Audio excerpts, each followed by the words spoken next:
And basically, I was entrusted with gathering resources for adults who wish to learn Latvian, whether they are beginners or they are people who want to improve their Latvian and bring it up to a higher level.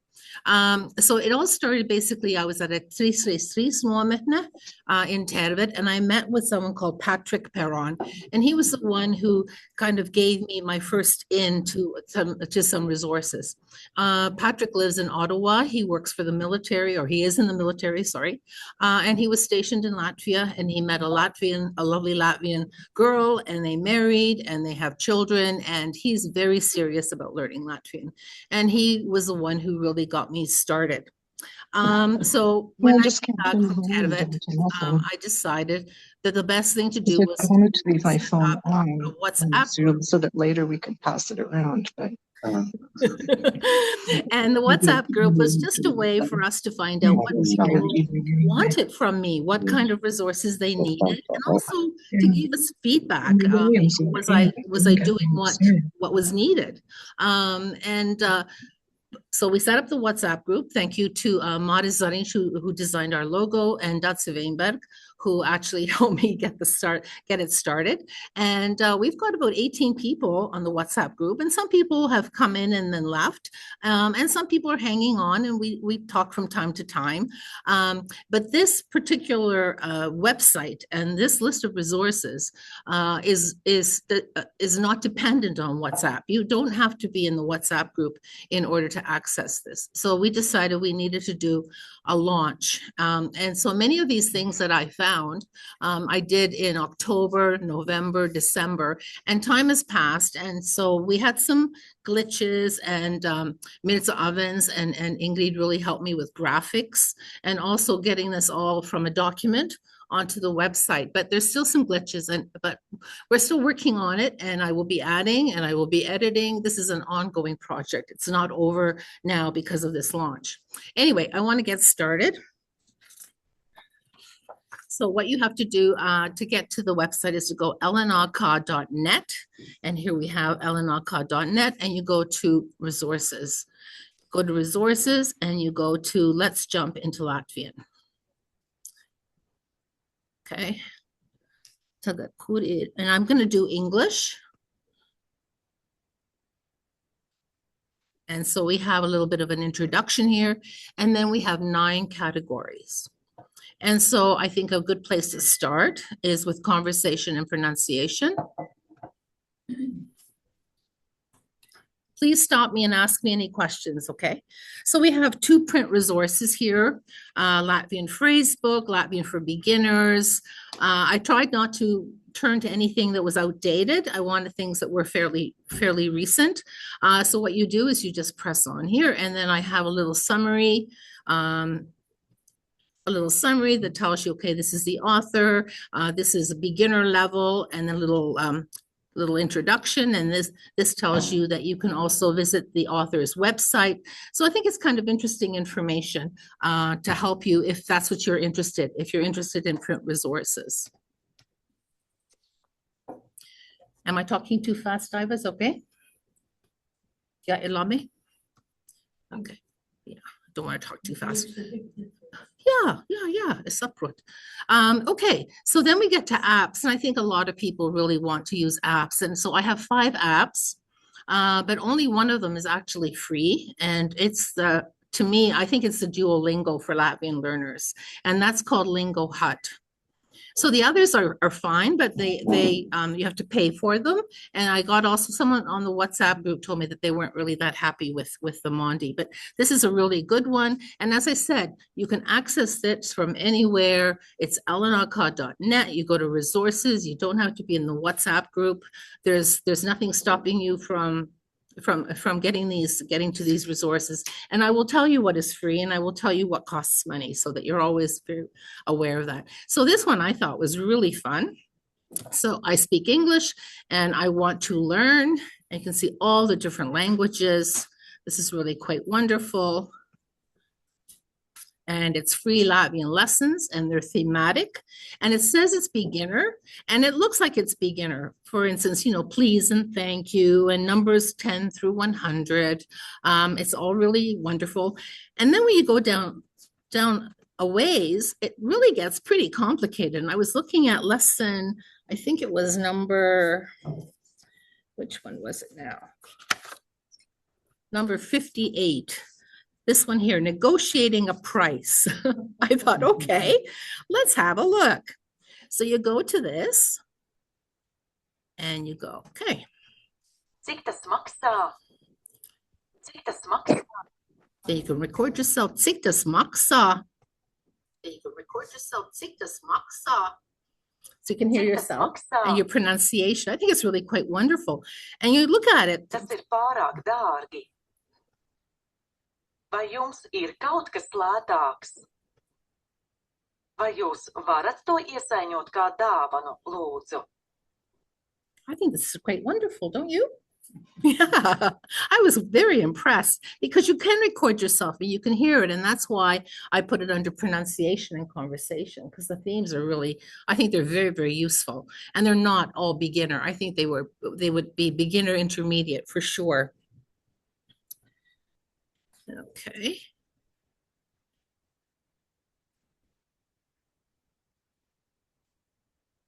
So that's what I have for conversation pronunciation. And then we have vocabulary.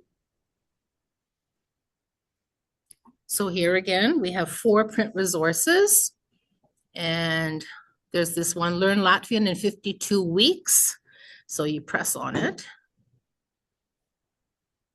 Learn Latvian in 52 weeks. And there's my little blurb.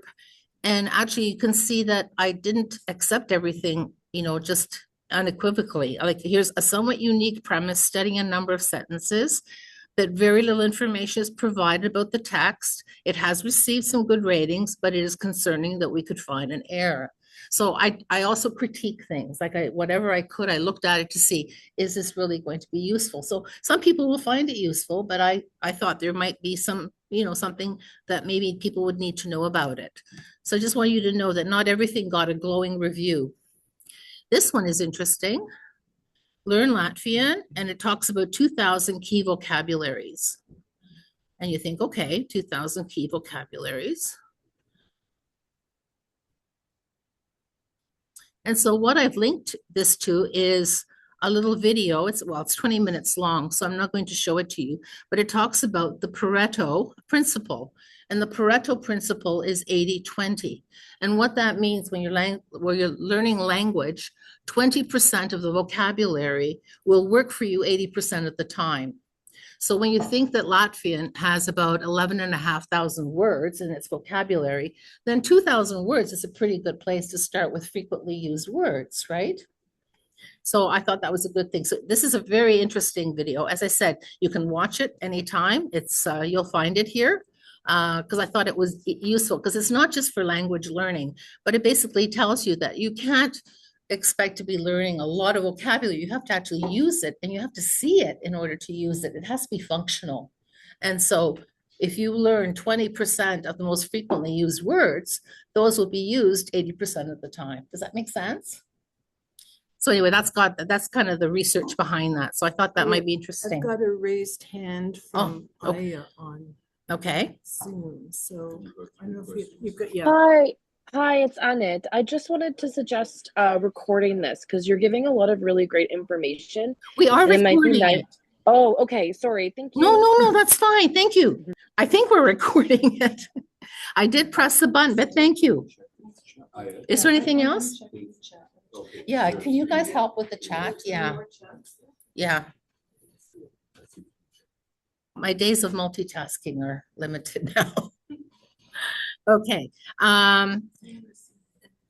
So again, this is print material and you might like it, but I think that today we really are looking, this is kind of fun, word search puzzles, because language actually should be fun. It should be lighthearted. When I was teaching English to immigrants, I always told them English is crazy, like the grammar, whatever. You have to understand that this is a language that's really, you've got to take it with a sense of humor. And I think Latvian is Yeah, we need to be lighthearted about it. Anyway, desktop apps. And this I'm not so familiar with because you need a subscription. And I'm really anti-subscription, which is probably not a good idea. But I know Ingrid uses Matsiet Iet. She likes this very much, Latvian verbs, right? I'll just comment that Matsit yet didn't cost me anything to download on my phone. And if I don't know how to, I don't even know conjugate versus decline, but right, conjugate verbs, right? If I don't know how to conjugate a verb, like does it have a garumzim or a long line over it, I can look it up on Matsit yet on my phone. So Yeah, it's You highly recommended it. yeah, I like it. So yeah, as I said, check it out. Things that need to be installed, I'm kind of nervous about, but that doesn't mean that these are not good apps to look into. Okay, and then I think we have a website. And has anyone ever heard of Irregular Latvian? Oh, yes. Yeah, isn't she fun? I think she's so much fun. Yeah. Okay, Regular Latvian. So just for those people who aren't familiar, because she's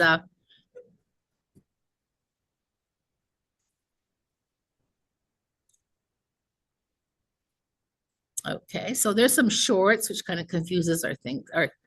But here, for instance, to be a Latvian.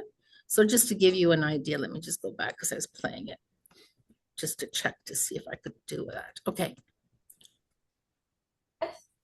Tu esi tu. I am me, sorry. you are you. Notice the S in both mine and your conjugation of to be. Basically, apart from ir, all other conjugations of to be in the present start with S.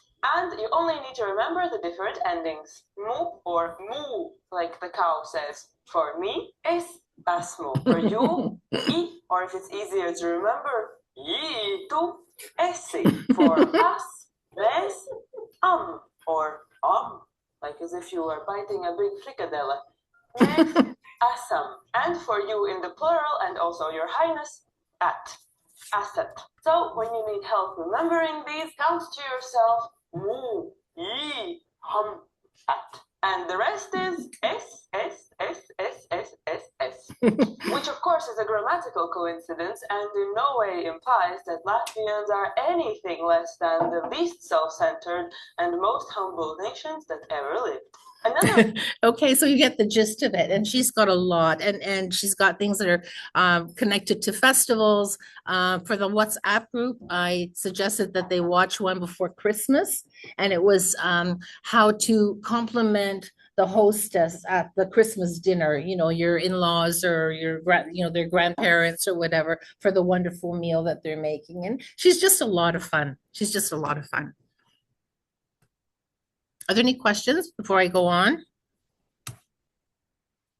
Anybody in the chat? Okay, so that's Irregular Latvian. It's just on YouTube, so you have to put up with the ads and so forth, but I think it's worth it. And as I said, because she posts, you can see the transcript actually. I think that's really very helpful.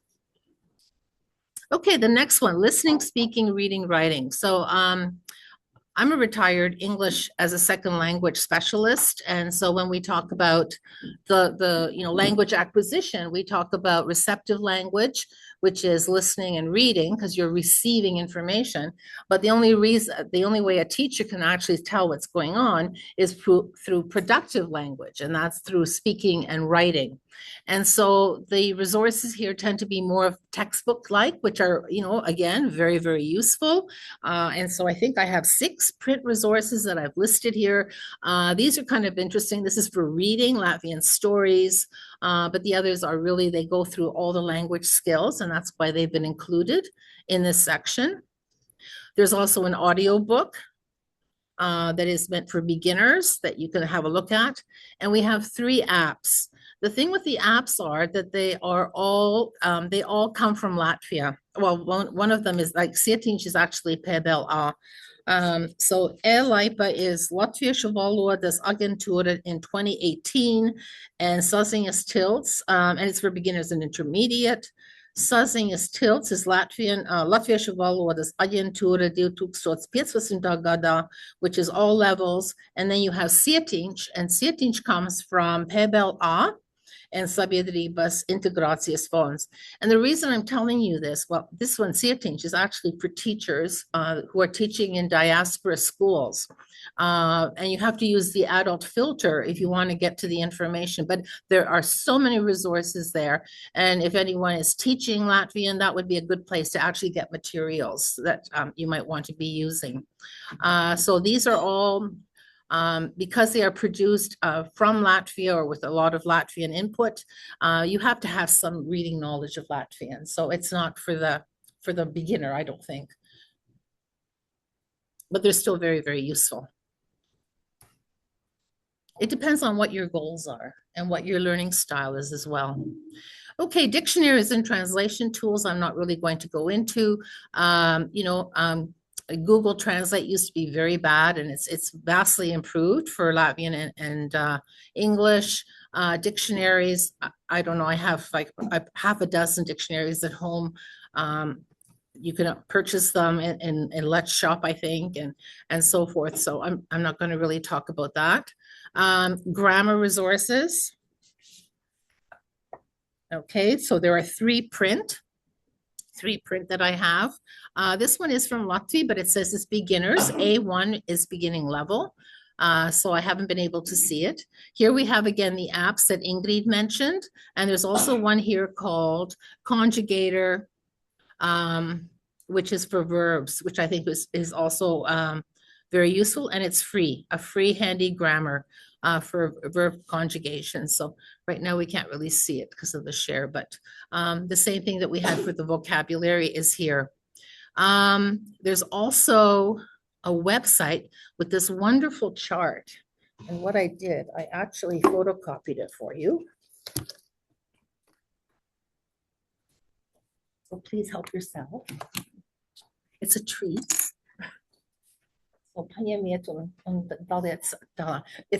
I like it because it's all there for me.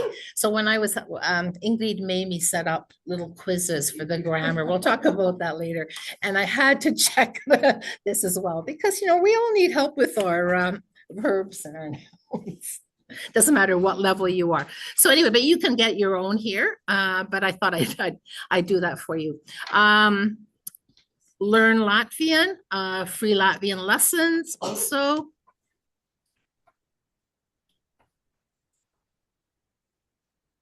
Learn Latvian.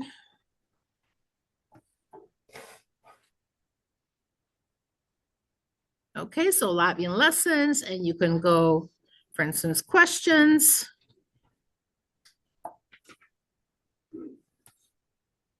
Latvian questions. Kas, kāpēc, kur, and so forth, and then what grade. But, I think there's probably some benefit to this one as well. The one that was very interesting was Latonica, and actually, let me just go back. This Latonica, LV Valoda, it said that membership fee is annually is over 50 euros. And then I read this wonderful testimonial, and it talked about how it's really good for Volwood. And I know there are aspects that are free. But what also was interesting was this kultūras kanons. So this again would be for people maybe who want to improve their Latvian, who already speak Latvian. And so it talks, so you can go to literatūra, mūzika, tautas tradīcijas.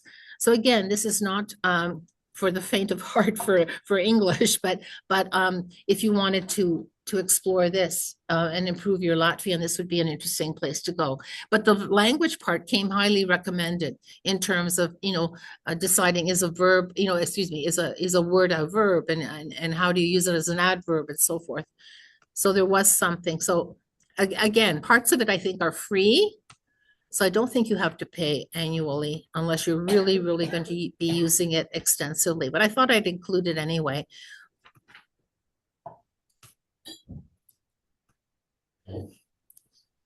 Okay, online tutors. So this is, again is something that, you know, I explored. I think we had to remove one of these, didn't we, Ingrid? It's back, that's it. Oh, she's back? It's okay? Because actually Patrick is the one who told me about DotSec. But anyway, this is where you have to contact the person, and are you going to go individually? You're going to go as a group, and the timing and how much. But you know, it's there, right? It's there. So have a look. I think this TalkPal AI is might be really interesting. But again, you know, some people want that, right? They want an online tutor. They don't want to be driving to lessons or whatever. Now, this part where we get to media, this is really for people too that already speak Latvian or really do want to listen to podcasts. This is interesting, this fluent fiction, for instance. Fluent fiction gives you these stories. So you basically have to go to the summary in order to get the actual link. So here you are, immerse yourself in a new language, available languages. So go Latvian. And every day they have a story, teamwork triumphs at Riga's airport. I found it a little robotic, the way that they actually read the story. I knew I needed to take better care of myself and my family. And there's a lot of ads too.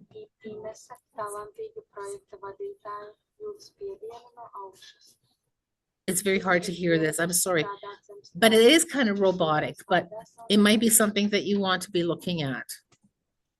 And I just found the ads really annoying. Like I had to go quite a ways before I could actually get the reading. But I left it in there, I thought might be interesting. Okay, and Stiltava, does anybody here listen to the podcast? Latviešu valodā. It's connected to IR, which is a highly respected magazine. It's in Latvian. They do describe what they're saying, what they're going to talk about in English, but the actual podcast is in Latvian. But it talks about really important political happenings that are going on. So this is a way to improve your Latvian. Latvian Weekly as well. Now this one, 100 Years of Latvian Cinema, it promised that I would have access to all these movies, but I've really had problems getting into them. So it seems that you need a PVN.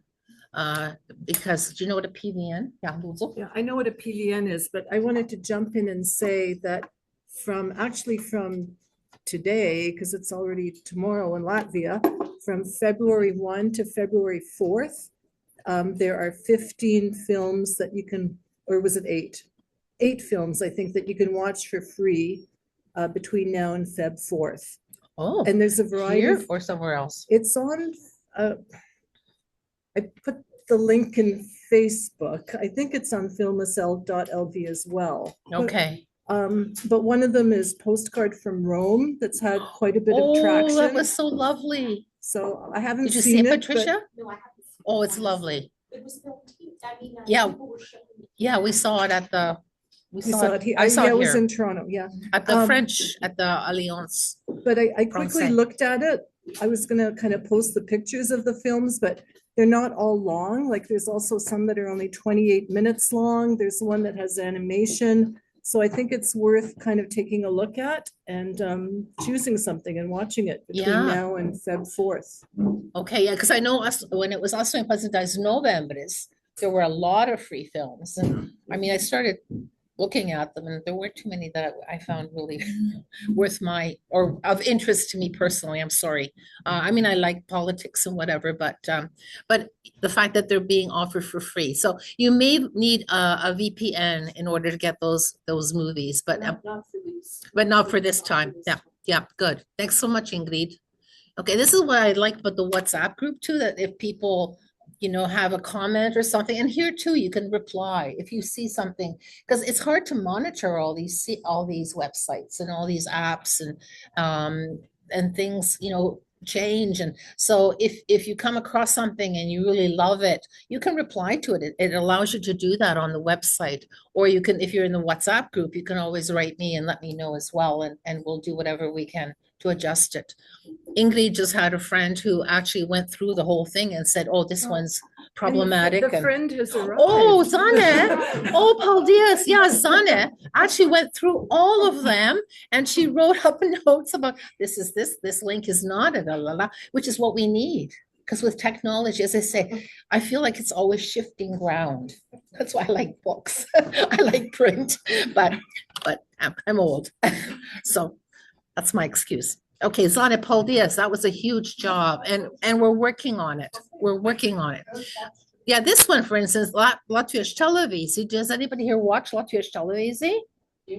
My goodness, you should. There's so many fabulous things there. Okay, hold on a second. I had it up here. It's there, I've got the link working. Did you get it working? I think I did. Okay, okay. Yeah, your S was like Auksha, Oh, and yeah. I did my own. Oh, okay. Oh, okay. Oh, I'm telling you, you're a champ. Nee, tiešām. Okay, so here, Latvijas televīzija, which is interesting because, of course, it's in Latvian. And even though you don't hear the program in English, they will have a description in English, which is always kind of interesting. So I can tell you some of my favorites. So you go to, in Latvian, it would be raidījumi. In English, it's broadcasts. And some of my favorites here are addresses. And so it tells you this gentleman, Martin Škilbits, I think I said that right. What he does is he looks at two architectural things like buildings, and he comments on them. It's really, really fascinating. So in English, it will show you, like you can read the description in English, but unfortunately the program is in Latvian. But I'll just show you, look, for instance, cycling track in Riga, Latvian taste in architecture, fake architecture. There was one about airports and Baiba Rubes was featured in it. Unfortunately, he died too soon. Very suddenly he died. But this was a wonderful, wonderful and very interesting program. So in English, it's called addresses. In Latvian, it's adreses. So you go to the A. The other one that I really love in A as well.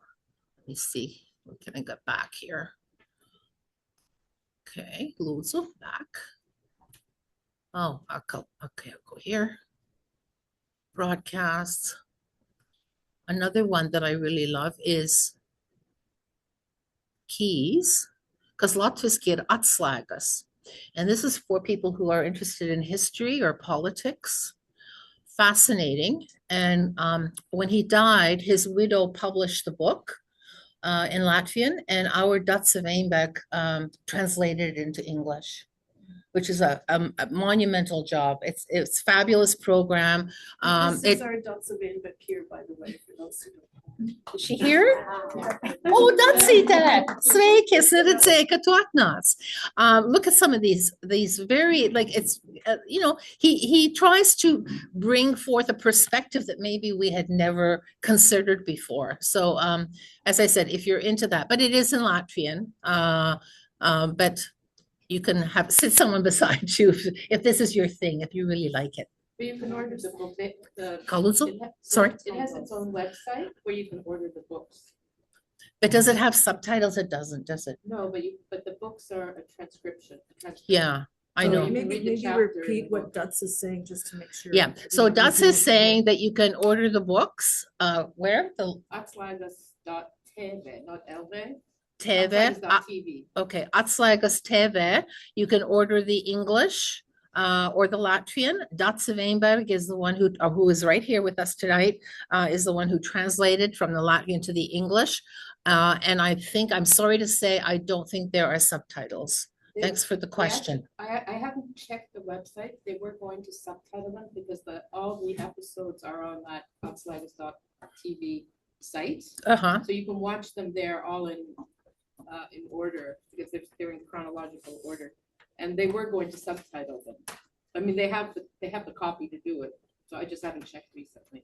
Okay, so But we you can may. read it in the book. Okay, but if we don't want to order the book or we can't order the book, we're waiting that maybe they will be subtitled, Datsa? Yeah. Okay, that would be That fabulous. was the book's stated goal.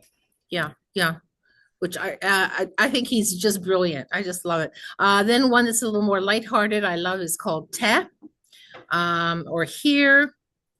And basically they have three hosts, and one of them, this older gentleman, takes you to a place in Latvia, and he talks about the tourists, like what it's like to be a tourist, where you can eat, and and his frustration with finding a hotel, and like he's very cynical. He's a very cynical gentleman, but he's interesting.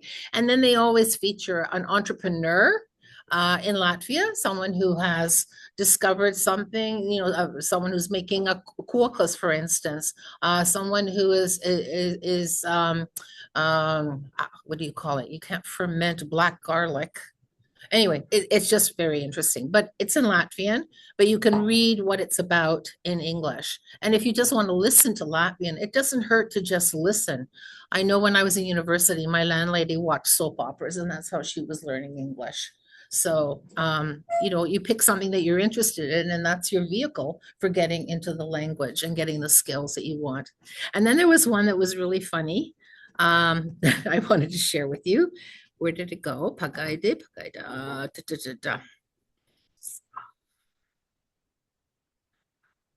It was Amor. Oh, Love of the Fatherland. Oh, this is interesting. So how people express their nationalism through tattoos. I don't know, but I just found that so interesting. So here you have, whether it's a Lil Varts Uasta or whatever, these people all talk about how they have tattooed themselves to show their love of Latvia. Are these down? I don't know. Patricia, you're asking the wrong person. Are these downloadable? Does anybody know? Leva, you know who to ask. I have downloaded in the past, but I haven't tried recently, but Because it's not easy to watch things unless you're at a computer. Yes. You want to be on your phone and do stuff, but Yeah. on the subway, then you can't. That's why I was just curious. Okay. For those people who aren't with us, we're talking about how difficult it is to watch some of these. They always be at a computer that you may want to watch something when you're on the subway on your phone, your cell phone, or your treadmill, etc. So we're looking at whether you can download these, and we're not quite sure. Oh, you're gonna make me try? Not tonight. Yeah, no, absolutely. No, Patricia, that's a really good point. That's what I was wondering.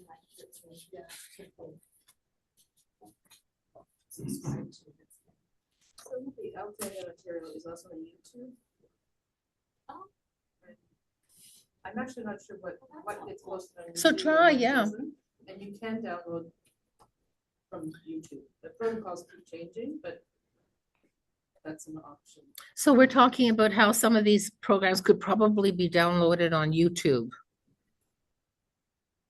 I'm just for the people who are not with us here. Okay, I want to go back.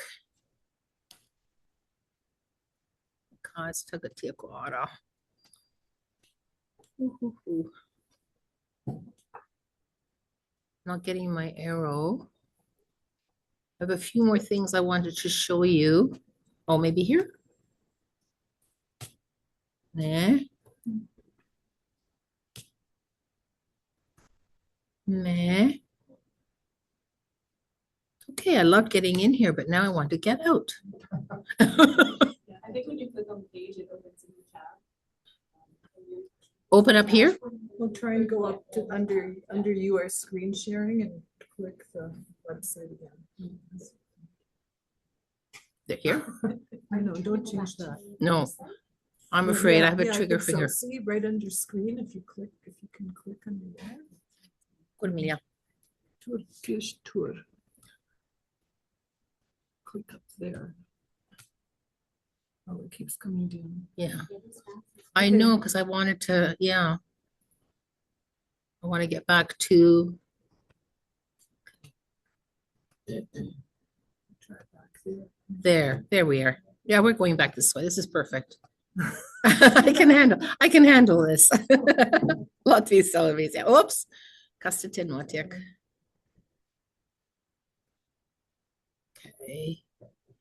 Just go back to ella.com, down lower, like over here. Yep. Just start over. Okay, good. So see, let's jump. Okay.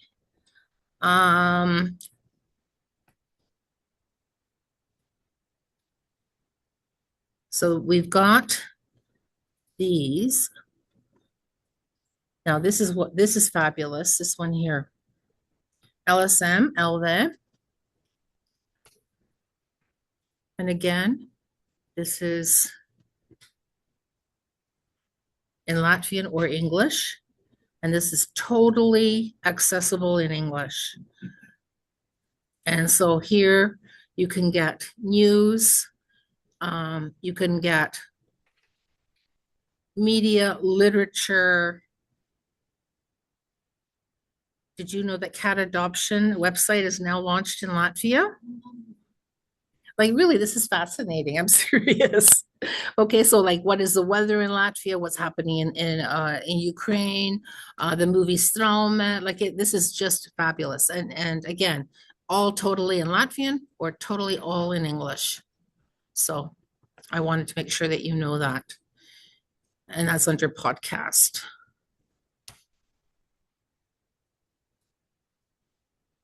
Okay, I think that was all I want to say there. So kultūra, mūzika, and spēles.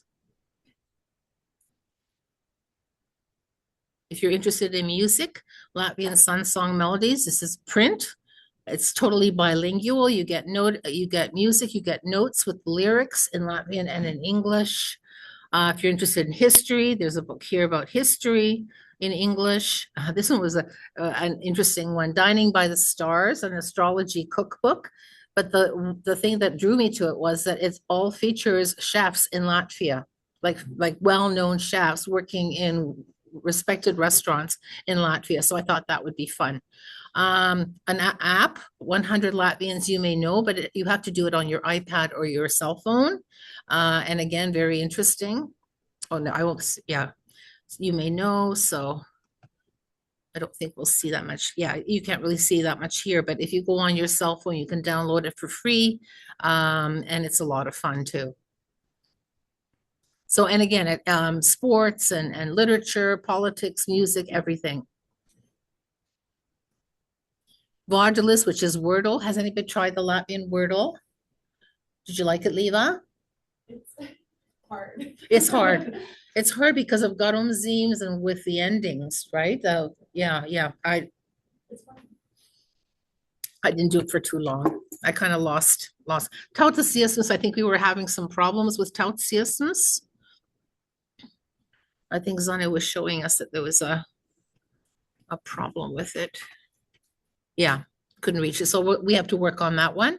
But apparently it was, you got the music, the lyrics, and renditions of 200 most loved Latvian folk songs, Latvian bingo, kas ko trivia style game.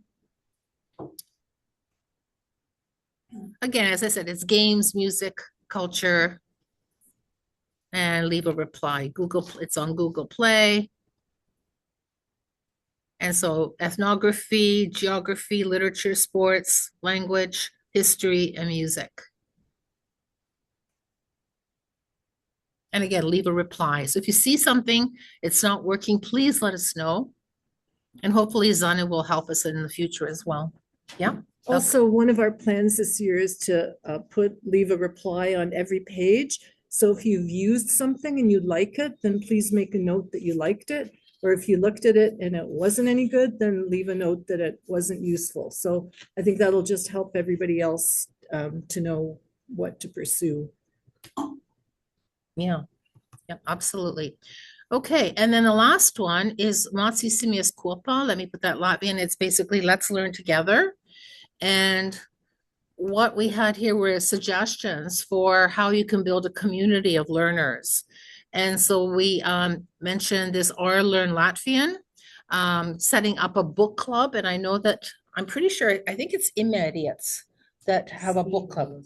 Is it Speed Duels that have it? Okay. And I was thinking a really good book to start with be Billa, because you have a movie that goes with it, and the language is really, it's good language.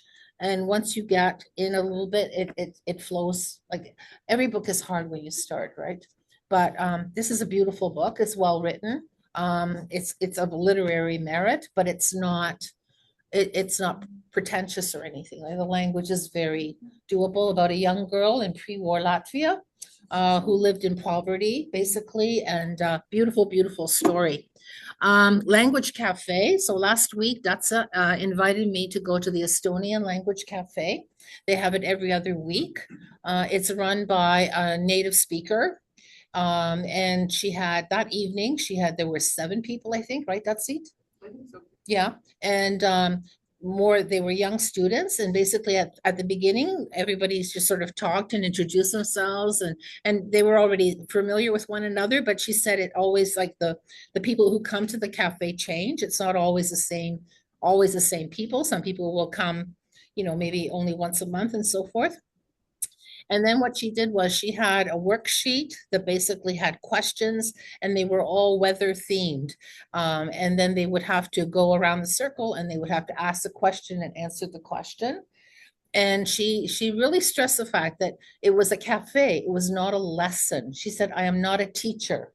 She's a facilitator, which I really liked because it was just very open. Then there was a whiteboard. They wrote some of the vocabulary on the board, and they were talking like really, very interesting concepts like drizzle and muggy and like they weren't just talking about snow and rain and so forth. It was getting like really, really very, very detailed. And it was a lovely atmosphere. So I thought, setting up a language cafe would be a great idea. Finding a conversation partner, find a pen pal. So I found some places where if you wanted to find a pen pal, these are people who are have signed up and are interested in the community of, as I said, corresponding with someone, finding someone that you wanted to practice your language with. Okay, so I think the last thing is the sparks, right, Ingrid? Yeah. And so it's under Latvian Valoda. How are we doing with time? Are we doing okay? Sure. Okay. You can just go back to resource, right? Because it's on the. Was it? Yeah, okay. Yeah, because I think you finally got it there, didn't you? Okay, so this was something that the idea was not mine.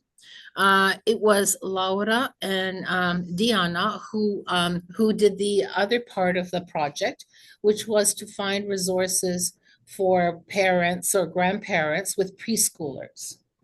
And they put together this calendar of activities and like films and stories and so forth. And, wonderful graphics and really, really charming and lovely. And I thought, oh yeah, adults were so dry. And I tried to make it interesting, but anyway. And then Ingrid said something about doing a Pathfinder or something. And I thought, Pathfinder, what does that mean? And then she said, no, why don't you do a calendar like this? And so I went to work, and it was so much fun. So let's see, where's my Zirkstelis? So they called it Zirkstelitis, which was like little sparks, and mine is called Zirksteles. And basically, okay, let's see if we can get this bigger. So this is the newest one. So it's there's still a few little things that need to be ironed out. But what I tried to do, I really wish I had my paper. Anyway, what I tried to do was to kind of make it fun. So if you look at this, it's not something that I think as adults you would follow every day, unlike maybe the children's, which I think it really lends itself. I tried to be thematic. So of course, February has to do with Valentine's Day. So I've got, okay, Valentine, yeah, this is her. This is Annette. So here's Annette. Sorry, trouble with YouTube. Sveiki and Welcome back to your irregular Latvian lesson. It is love time, my friends. Valentine's Day is coming, or as we call it sometimes in Latvian, Sirsniņdiena, or the Day of the Hearts. And it means that it's time for you to learn the language of love, which is of course Latvian. First, we'll learn different levels of Valentine's Day greetings, ranging from friendly to I love you, and also some useful phrases that might come in handy during this time of love. All right, let's go. So, as we established, Valentine's Day in Latvian is Valentīndiena.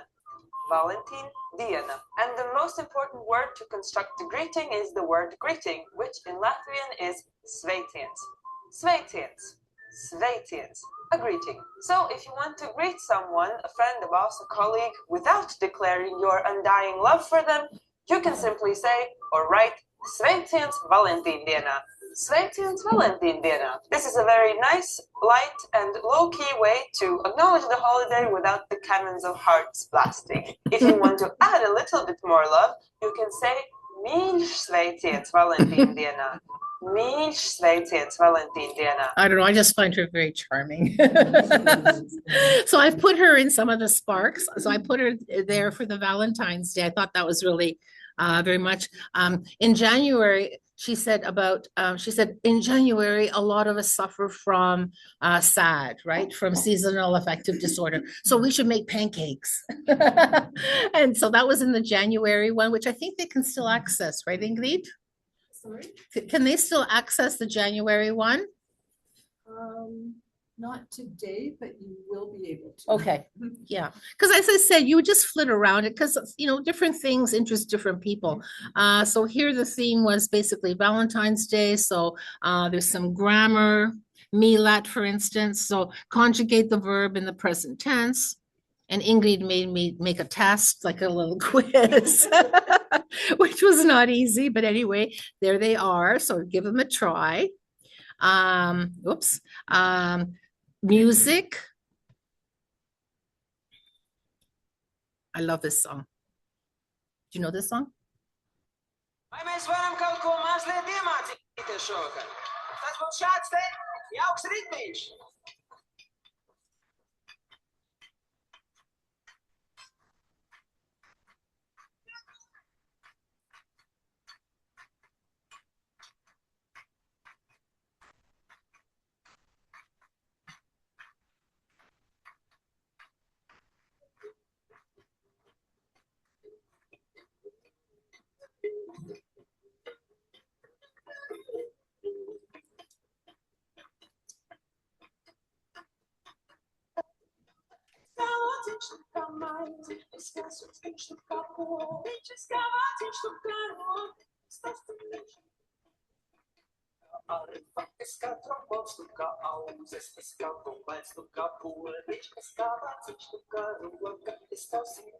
So you get the idea.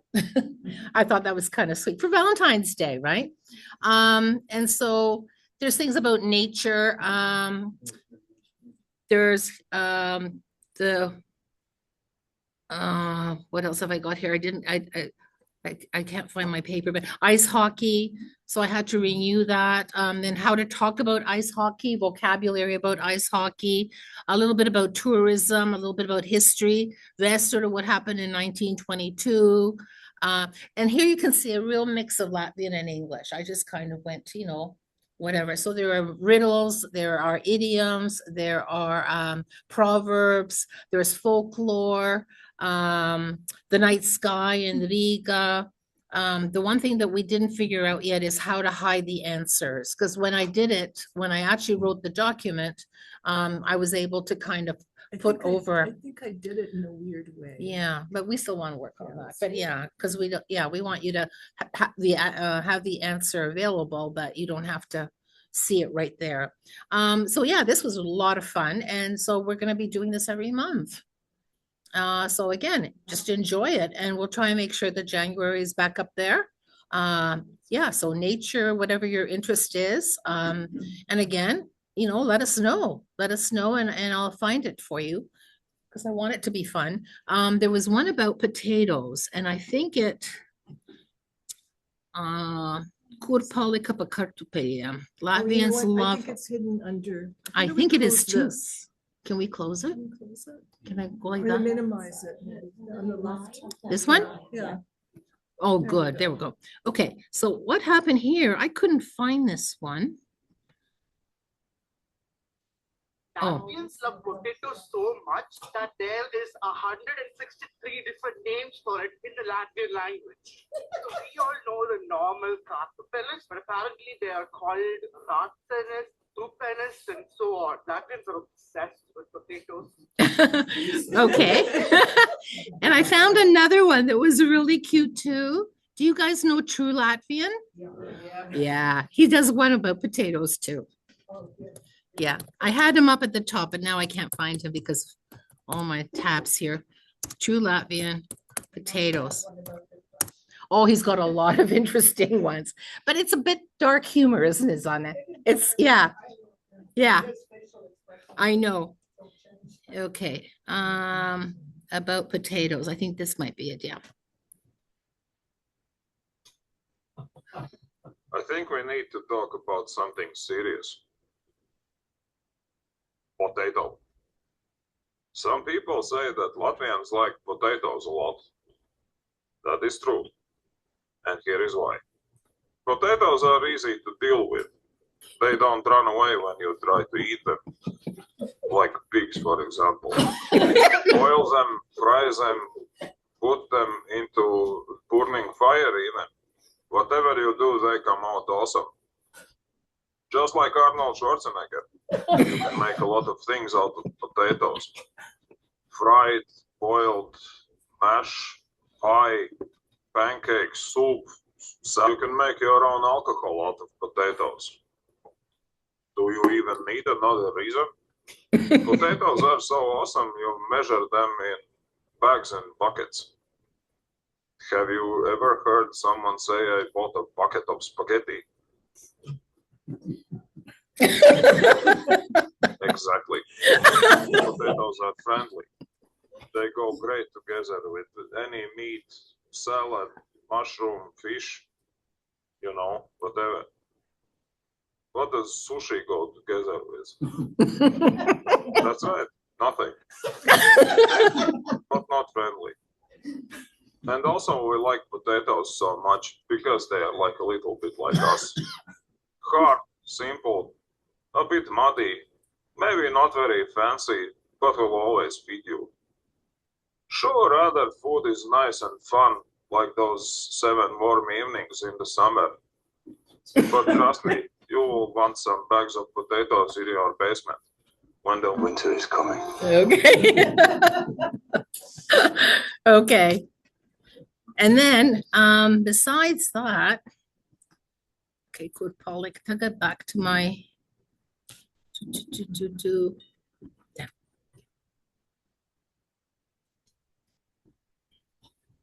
Okay. Let's jump. Okay, so not only do we laugh, but there's also, oh, here they are, okay. But then you actually get this, oops. Oh, good, okay. You've actually get all these ways to say potato, and it shows you geographically which word is kind of used in which region, which, you know, I think adds some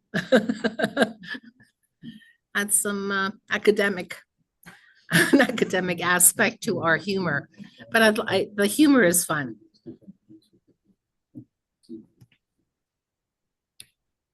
Okay, so yeah, that you know, as I said, there's you know, there's some grammar, there's vocabulary, there's sports, and I try to really have a variety of things that might interest person. And I'll be doing it in March, and I know March is St. Patrick's Day, so I'll be looking at Latvian beers.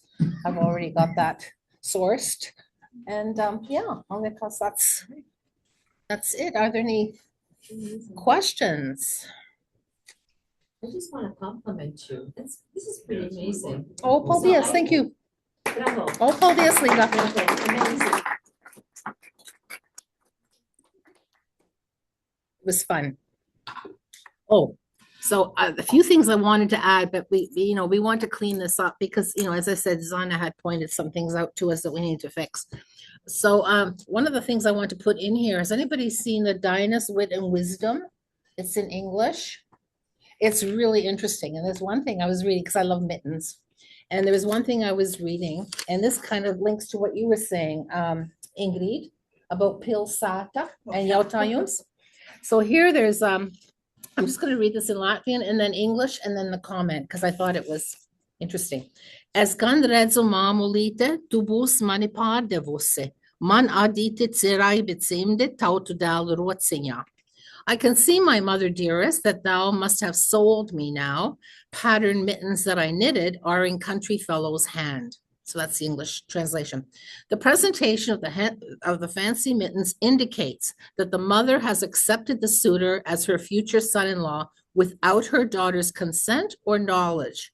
The daughter's attitude is not revealed. The term sold may not be quite as harsh as it sounds, as in ancient times, brides were stolen and or bought. Prețat, to marry, has the same root as prețe, wares for sale. That blew me away.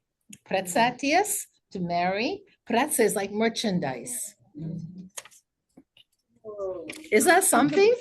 Sorry, I just had to, I had to share that with you, following on your example. Because I never knew that jautājums Yeah, comes from jautājums. No, I don't think it does. That's what He's the guy. the guy walking out, it makes sense. No, but there's also, that's a Oh, sentence for many nouns. Like tetsējums is not jums, right?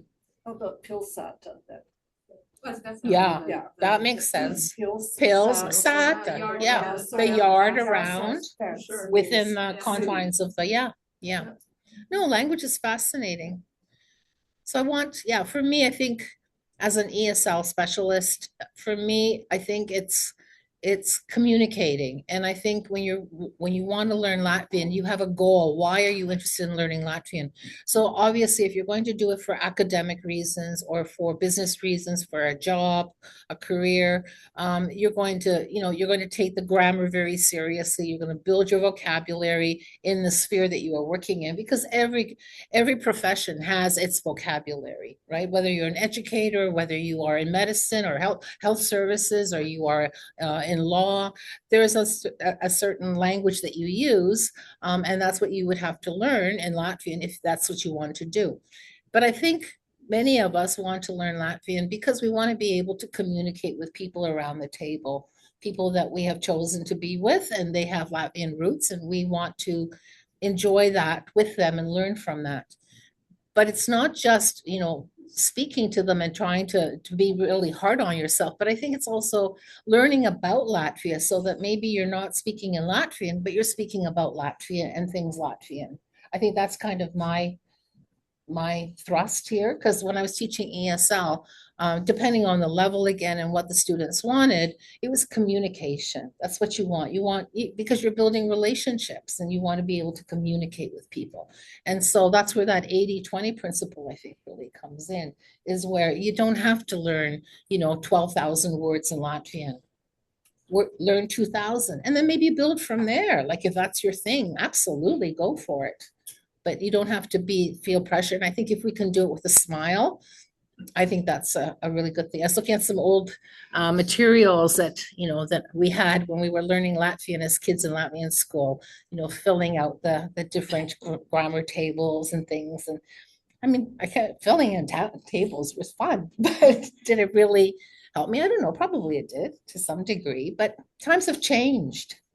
I think, we have changed. Social media has brought a lot, and being able to get these apps and these websites, I think, has been a real boon. Anyway, that's all I was really going to say. Yeah. Thank you. No. So we did want to open up a discussion. I guess partly is just, has anybody used any of these resources, and do you have any comments on it? And then the other part is just like, well, what is everybody trying to accomplish, and what else can we do to help with it. We have a couple of ideas, but maybe, I don't know, any feedback or comments or before we launch into a discussion? Everybody needs another glass of wine to I think start people talking? need to, Is that what yeah. it is? No, I think let's give people a bit of a rest. Yeah, And why just, don't we take a 5-minute rest and oh, yeah, is there anything in I- the chat? I've been checking the chat, so so somebody Thank you, wanted, Sana, because I'm not. definitely good at- wants a recording of it. So I think we had about a dozen people on Zoom as well, which is great. And thank you to the Zoom people for being here. I think when we start our discussion, it's going to be a little difficult for maybe you guys to hear everything, but you're welcome to stay. We decided to do this in Umurs just so it would be a more relaxed atmosphere for the people who came here. But we're happy to do a Zoom anytime on this topic. Yeah. I just want you to see what we'd collected and to be able to comment on it and see what might work for you and what wouldn't work for you. And anyone want, like, take a stretch, right? Yeah, Stretch your take a legs. stretch. Take a pee dog, please. What's up? Yes. Thank you.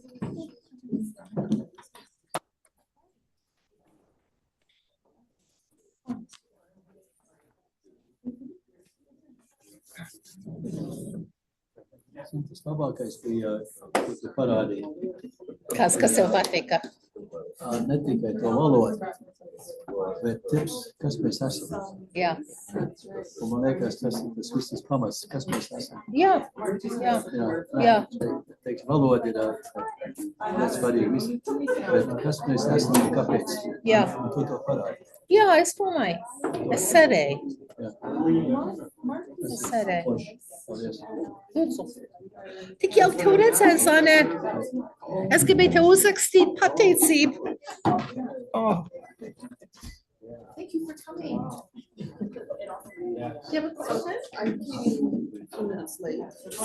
So I do see how you're navigating on the website. Yeah. Yes. Yeah. So I had looked. I'm in the choir on Thursday night, so that's I how know, I I. recognize you. Oh, so that's how I know this was happening. A few weeks back, I did try find Latvian learning, but I only found it for the young ones. Is this being loaded up in the last, but hasn't been there very long? Sometimes some things disappeared and then it's English. So they put it into English, they put it in Latvian, so don't give up on this.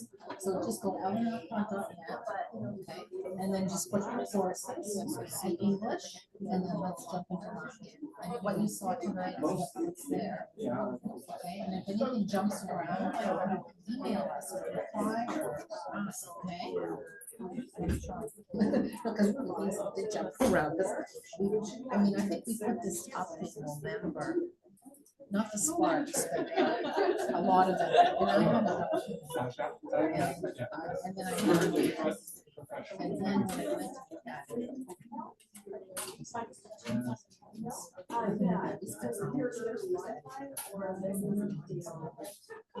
So does the American Latvian Association do something? Well, they have that CNT, what's that one that I told you that was for teachers, that asked for teachers. They had yeah,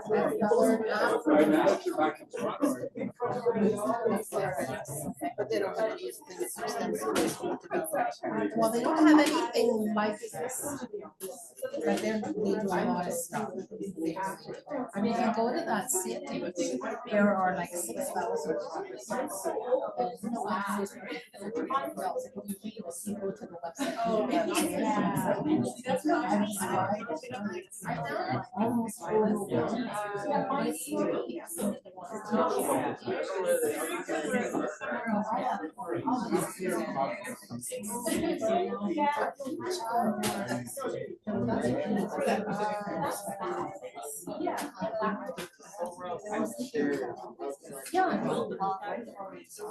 When you read this very quick, I'm no good at reading quickly.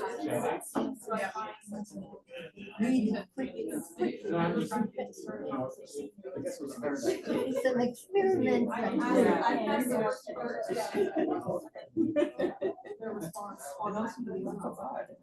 I received my bench to learn to read Latvian. Yeah. Idea was let's take the Latvian newspaper and read something like perfect Latvian. Don't have to understand. And the project was called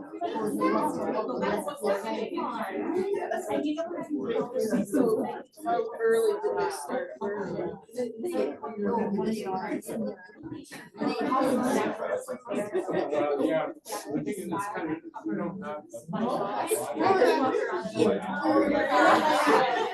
And I made lessons for the start this music.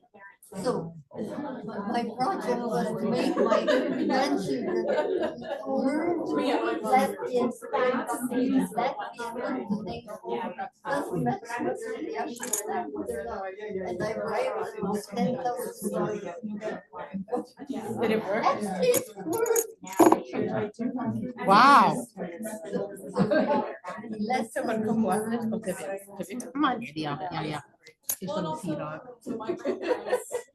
Wow.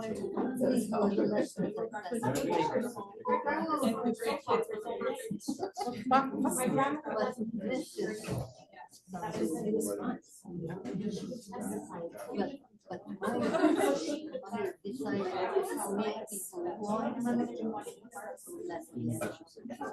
What's very much and I think it makes sense people come together. To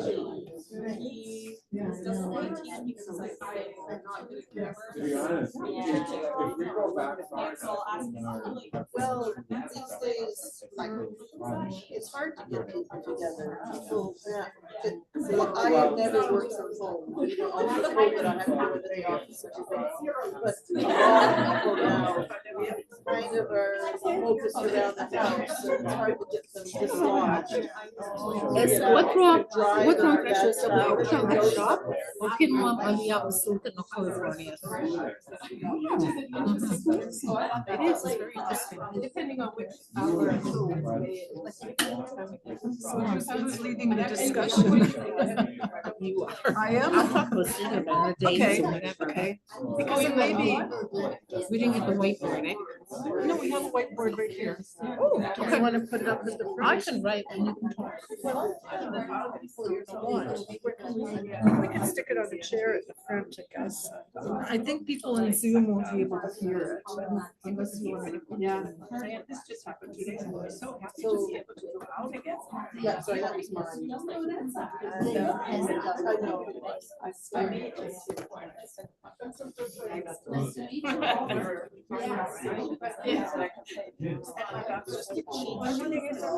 Just take what she said. Lovely. Lovely.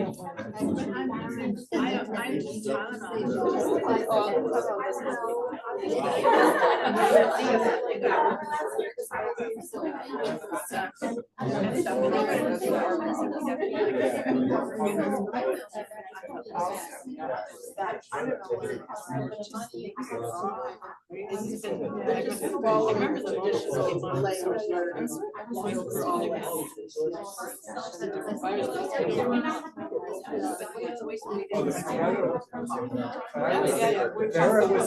And well, I have a dog. I've been out. Plus, I walk. I agree to walk. I'd rather walk the dog. So I've been doing it extra.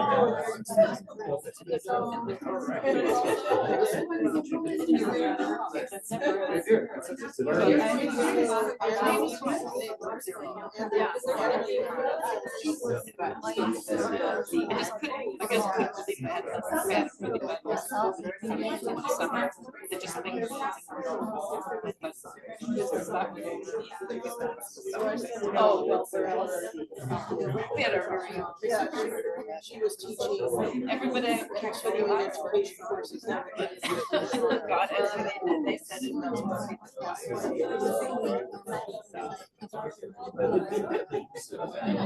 we were also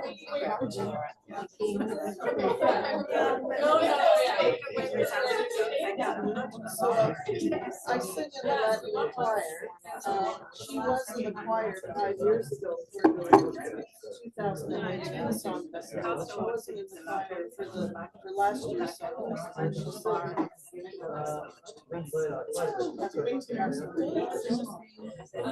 Last time we tried it was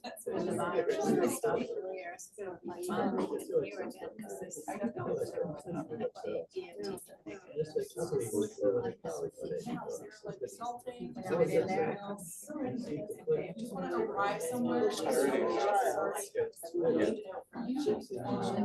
Yeah, living after the parents at the time I did.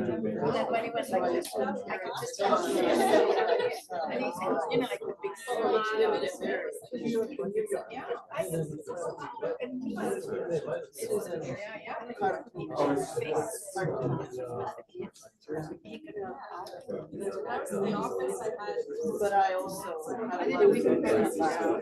so I didn't social work. Only after I graduated from university that I started studying. Then I studied with some other people.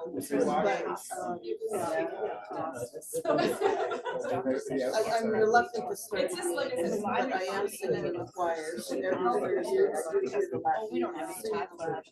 So I really too hard to get to.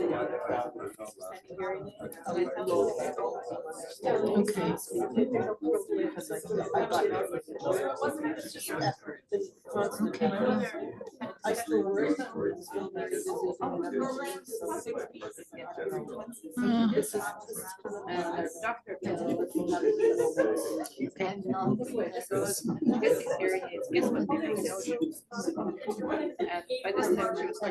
Ingrid, kā es tieku atpakaļ pie cilvēkiem?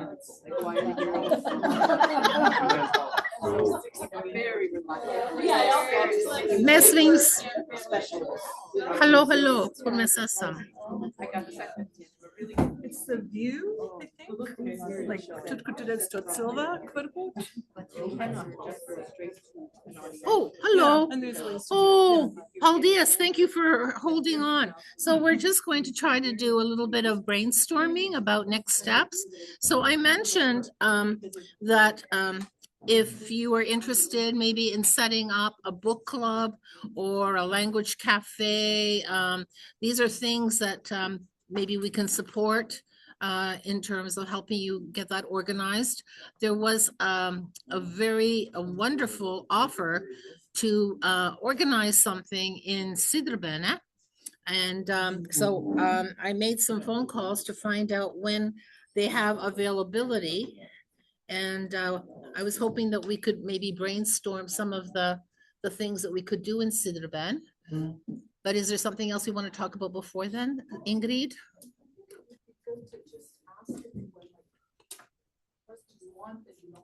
Yeah. Vai tev vajag mikrofonu tagad, tu domā?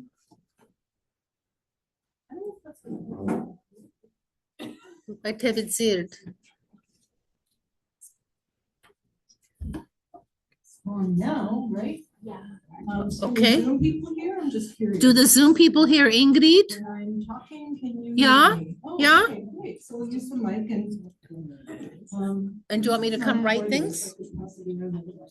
I think it'd be useful just to know, like, thank you for everyone for coming out. Yes, Paldies.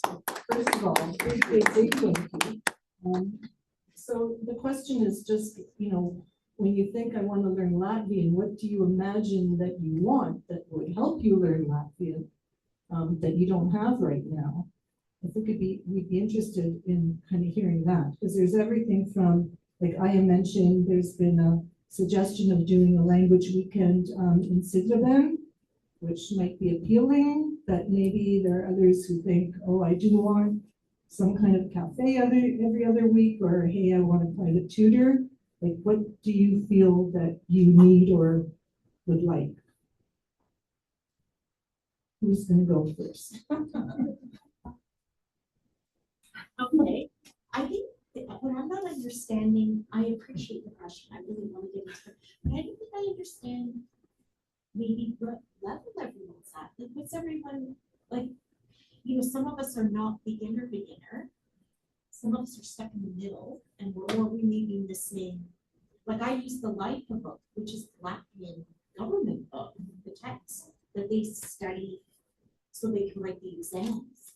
But that's not a great resource either, because it's not, I just don't know, maybe I don't understand even what's You're not the only one. Yeah. Okay, because we also do not understand. Oh, okay. Right? Because this is really an Because outreach. it seems like many people here are quite fluent. Well, this is an outreach because there's everything from, I mean, my Latvian is not perfect, right? You could be at an upper intermediate level and say, I want to improve my Latvian. Or you may be at beginner or somewhere in between. Like we basically, like I think with LNK, everyone always pays attention to the school kids, yes. Right? And we've never paid attention, well, for a long time anyway. I think there were Latvian language courses at U of T like 40 years ago, so I won't say never. Okay, so maybe we want to restart courses at U of T, but the colleges have just cut back on funding, whatever. So yeah, so this is really the first time that we're addressing adults, right? So we also don't know. And we're different generations too. Yep. Yeah. Yeah. Experiences in the culture and community. Yeah, just with different generations, experiences within this Latvian community as well. Maybe taken into consideration by some people were not as welcome. So especially those of us with just one parent, we're of an older generation. Another aspect to all of this, which is a very valid aspect, right? So, but that's why I guess we just do want to hear, you know, what's your ideal scenario? What would you like?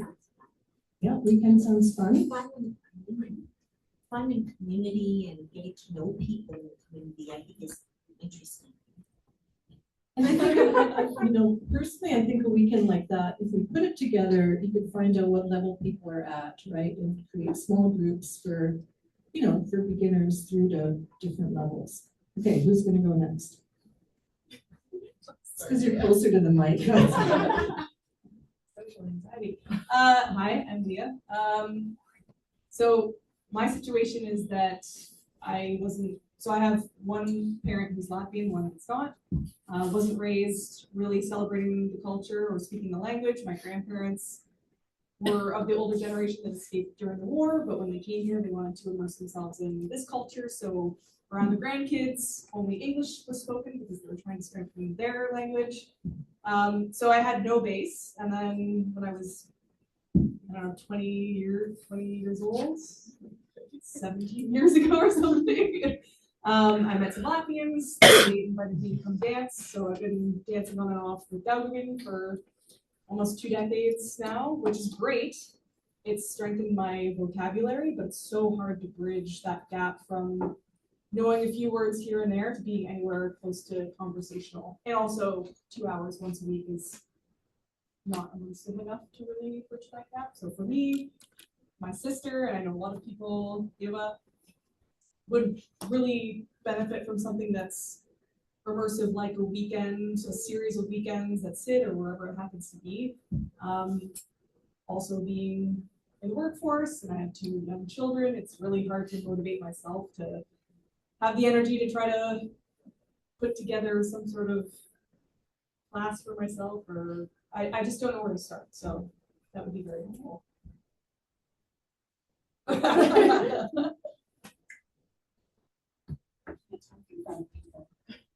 You're behind me. A very similar story to Leah's. I had one Latvian parent. It was his first language, but then when kids came along, he was just basic stuff. I never got the language, but I would love to learn it. I don't have my grandparents anymore, but by learning it, it would feel like a connection to them. So that's really my motivation. It's just learn the language, then I know my grandma from beyond would be proud of me. So that's really my goal. Is make grandma proud. Weekend or something regular? I would love, I think an immersive weekend type thing would work really successfully. And then I try to learn it on my own, but life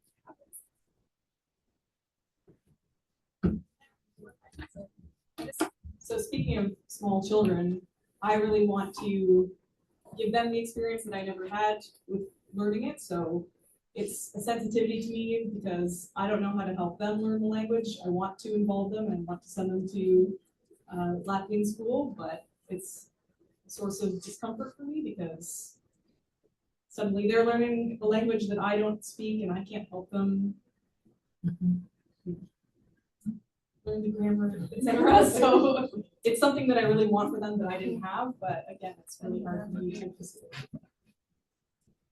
Okay, so I don't think the mic reaches any further, so who's gonna, no, who's gonna come up here and somebody has to share? Would anybody else like to share? Or is everybody,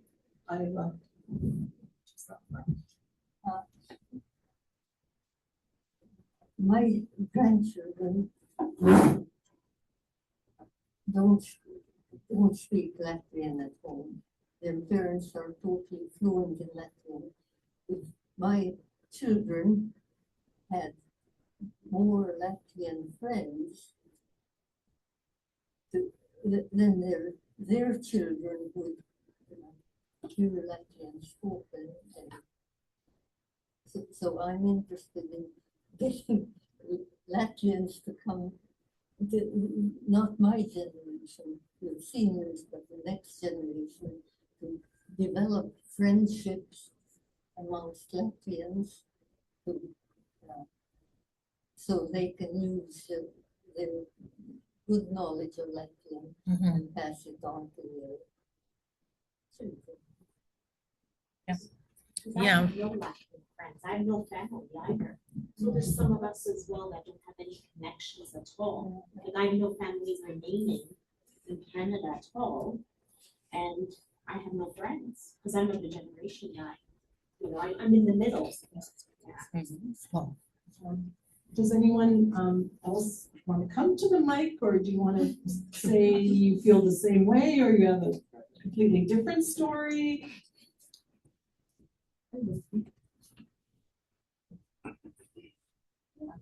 Erica. I was basically your story. I started learning Latvian in the 80s. And slowly but surely, managed to learn enough that I became basically fluent. And then I actually went to Latvia 2016 to 17 and studied at the university full-time there. So that really cemented it. And I have actually taught a few people, at least beginners, because they never learned to do other cases, that sort of thing. But knowing how it's been for my students, or people who went on from me, because I really just teach beginners, they need some place or some people to speak with who will speak slowly and carefully with them, because that's the trouble. They get out in the world and they try to talk with people and they say, oh, you don't really speak Latvian, so they switch. They switch just to make it nice. They're trying to make it easy for them. But they're really trying to practice their Latvian. So I don't know what it is. It's like, do we need a button to say, please speak Latvian with me just slowly, or a certain situation? Because that, to me, that's what's missing and hard to find, is people to speak with who do speak Latvian and can help you along, who will have the patience to speak with you at that kind of, beginner just getting into intermediate level. So that's my wish. I don't know how to translate.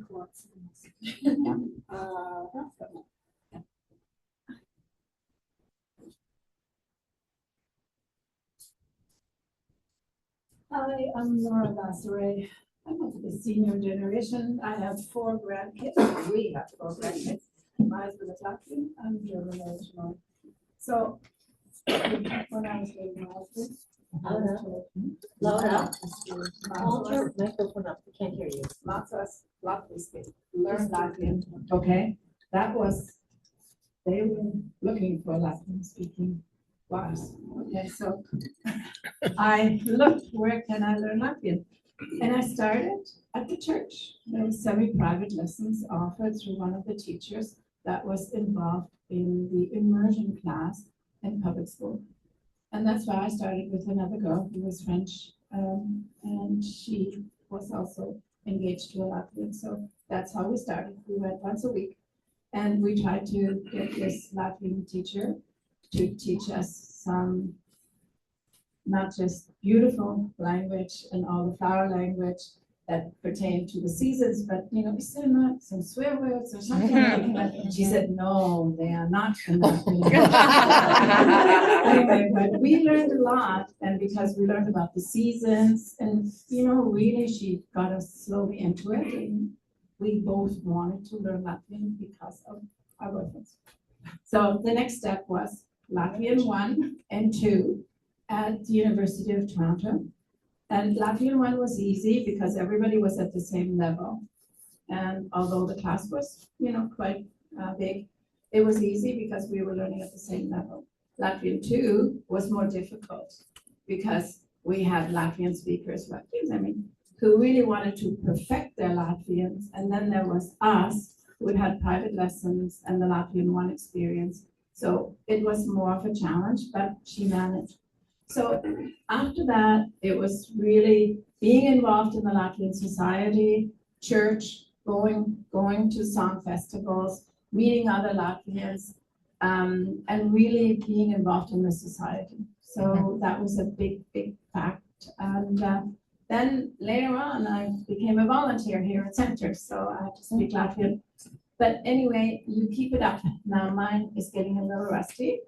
And basically, luckily, our sons are teaching their children Latvian and trying to speak with them, although one is married to a German girl and the other one to a Latvian. She's got half Latvian parent, but she wasn't involved in the Latvian society either. But she's putting up with it, and she's learned a lot in the last 4 years. But the next best thing is to go with your kids to camp. We went for a week to Catskills last summer, and most of the parents there one parent was non-Latvian. And so most of at that level, 3 to age 6, a lot of English was being spoken because the parents didn't speak it and the kids didn't really speak it, but they started with colors, with activities, with songs, and by being together for a whole week, you learn. And my son said his daughter came back, she was singing more Latvian songs, she was more free, and she speaks Latvian with grandpa, okay? So does the one in Germany, who's now in Germany, but I was asked to speak German to her, so her first language now is German, not even English. So it's really, really confusing right now. And the reason I got in touch with Aya is I said, Aya, I need to be able to brush up on my Latvian because I want to be able to speak proper Latvian with the grandkids. But it's not easy. And what even Liga, my friend, says, we learned a lot as to where the resources are, and it's easy to click on something, but you need to find time. And unless you're involved in the Latvian society, be it church, be it at summer camp with your kids, don't be afraid to go and send them to school. You'll learn from them. I would never hold back. Send them. They're going to meet other friends, and you'll meet their parents. A lot of people are in the same boat. So that's my encouragement with my experience. So I'm still trying. And my kids a long time ago said, Mom, tu ne richtig svuna Latvijas.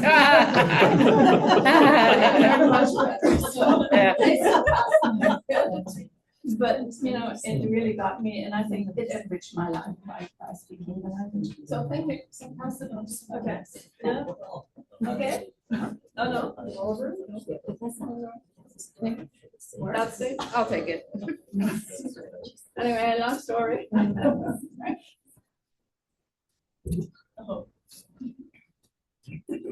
I'm not sure what I want to say, except that firstly, immersive camps really are a thing, and they really work. And my favorite, I think my favorite Latvian thing is Camp 3x3. Who's heard of 3x3? Love it, love it, love it. I've been going for 30 years. My son speaks Latvian. His father is not Latvian. He learns some Latvian. All these, like, I would like to tell you, please, like, wipe out from your mind the idea that the language is hard, that this is hard. It doesn't matter what your achievement is. It's all in the process. It's all in the being. It's a verb, not a noun. Like, whether you write an exam and you get the certificate, you've got A1 or A2 or B1 or B2. That's not what this is about. So what I wanted to say about Camp 3x3, for those of you who don't know about it, it's based on the 2x2, Camp 2x2, which was founded in the 60s as a place for Latvian youth to learn the basic arithmetic in Latvian. So it's not language per se, it's everything.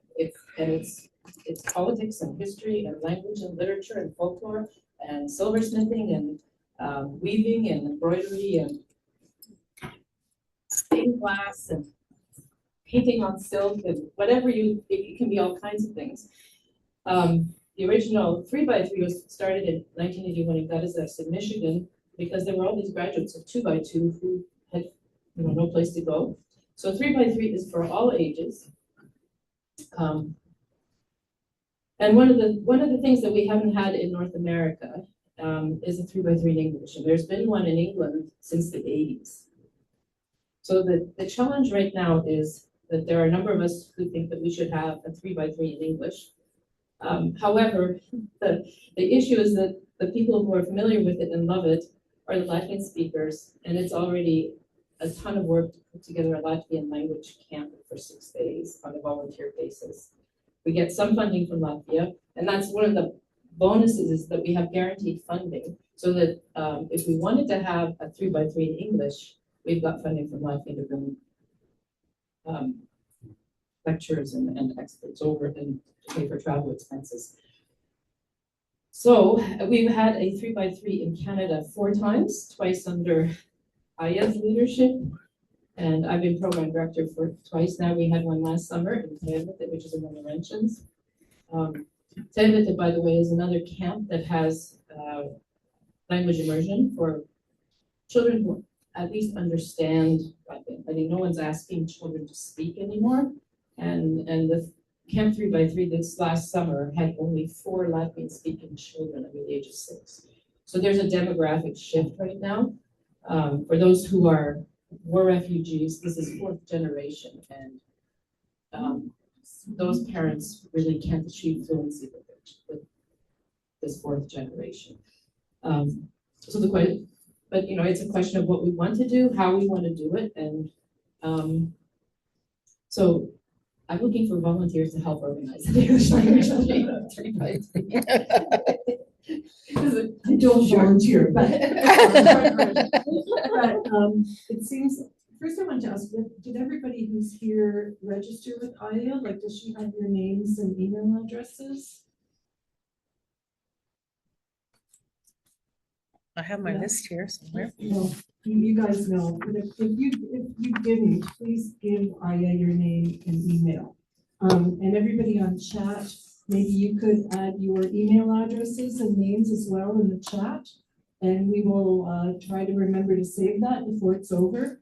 Because one idea might be that we just put together a little survey after this, right? And kind of write down some of these ideas and see what the consensus is as to what you'd like to see. But it sounds like Sigrid and Weekend does sound like a good idea to people. Is that what I'm hearing? So there are 2 potential dates that Sigrid is free. Yes. Sure. Okay, so I Um, called and we've penciled in Saturday, May the 24th. And what we would do is we would rent the cafe. They call it Zirksumotsa. If it's rented by a cottager, it's cheaper than if it's rented by someone who's not a cottager. And we have that date, which would be just the one day. And also Kemet, so you could stay overnight if you wanted to at Kemet. Or June the 14th and 15th, where we would get the cafe, and we would also rent the upper hall if we wanted to do something a little more extensive. But the so June the these, 14th and the 15th, 2 days, Saturday to Sunday, like. would that people might be willing too to do much, but 2 days, or would you rather just do 1 day, or? I was gonna ask the next question about Sigleben. I never ever had experience with Sigleben. Well, Sigleben is closer to where I live.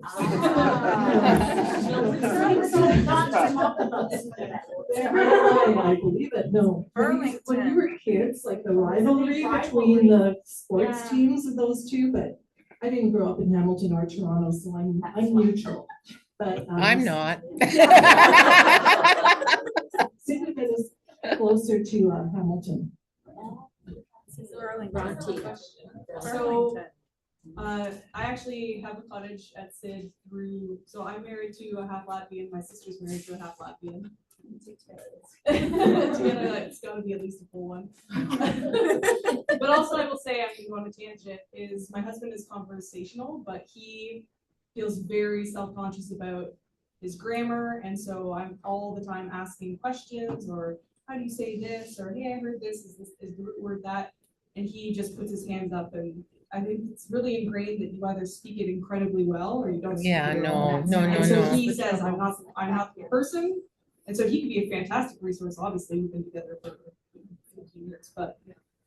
That's, anyways, so we have children, we were at Sid on the property, so we are trying to be immersive.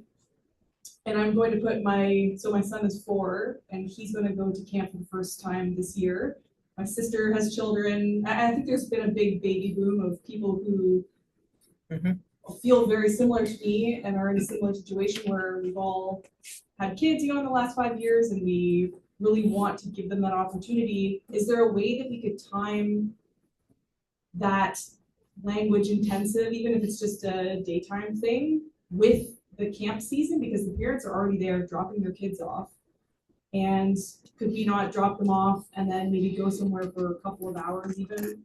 Because myself, my sister, and a whole bunch of other people who are parents or spouses of somebody who's Latvian that have children, there's so many of us, and we're already going to be there. That might be something that's convenient. Interesting. Ironically, tonight is registration for winter camp in Sigleben, and that's where my granddaughter is, who doesn't speak Latvian fluently.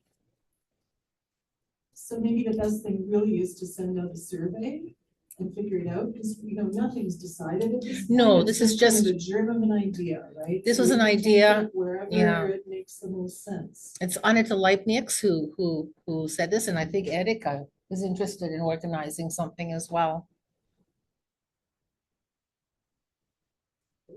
What were the first 2 dates again? It was May the 24th, Saturday, May the 24th, or June the 14th and 15th. Although we could just take the 14th, but the trouble with the 14th and 15th is it's a commemorative date. June 14th is the commemoration of the deportations, but that doesn't mean we couldn't mark it in some way during that weekend. Of course. And But give if you did people a little both bit of days, then you background. could get more people. If you did both days, like May 24th and June the 14th, that opens up options and gives people 2 times to. But we need to get the programming, right? Mark, we have to think of programming, like, what are we offering? Like, the idea was that my understanding was that Alanaka would help us in terms of the finances. We said that we wouldn't charge for coming to the courses, but we would charge for lunch, for instance. So we would get a chef who would be, who would cook for us. Not pizza. There are only so many dog and pizza we can have. But anyway, and the idea was that, that we would do like a rotational thing Because I was worried about weather, but they said, no, but in May it's warm. And so you have the cafe and you don't need the extra upper hall because we couldn't get it anyway.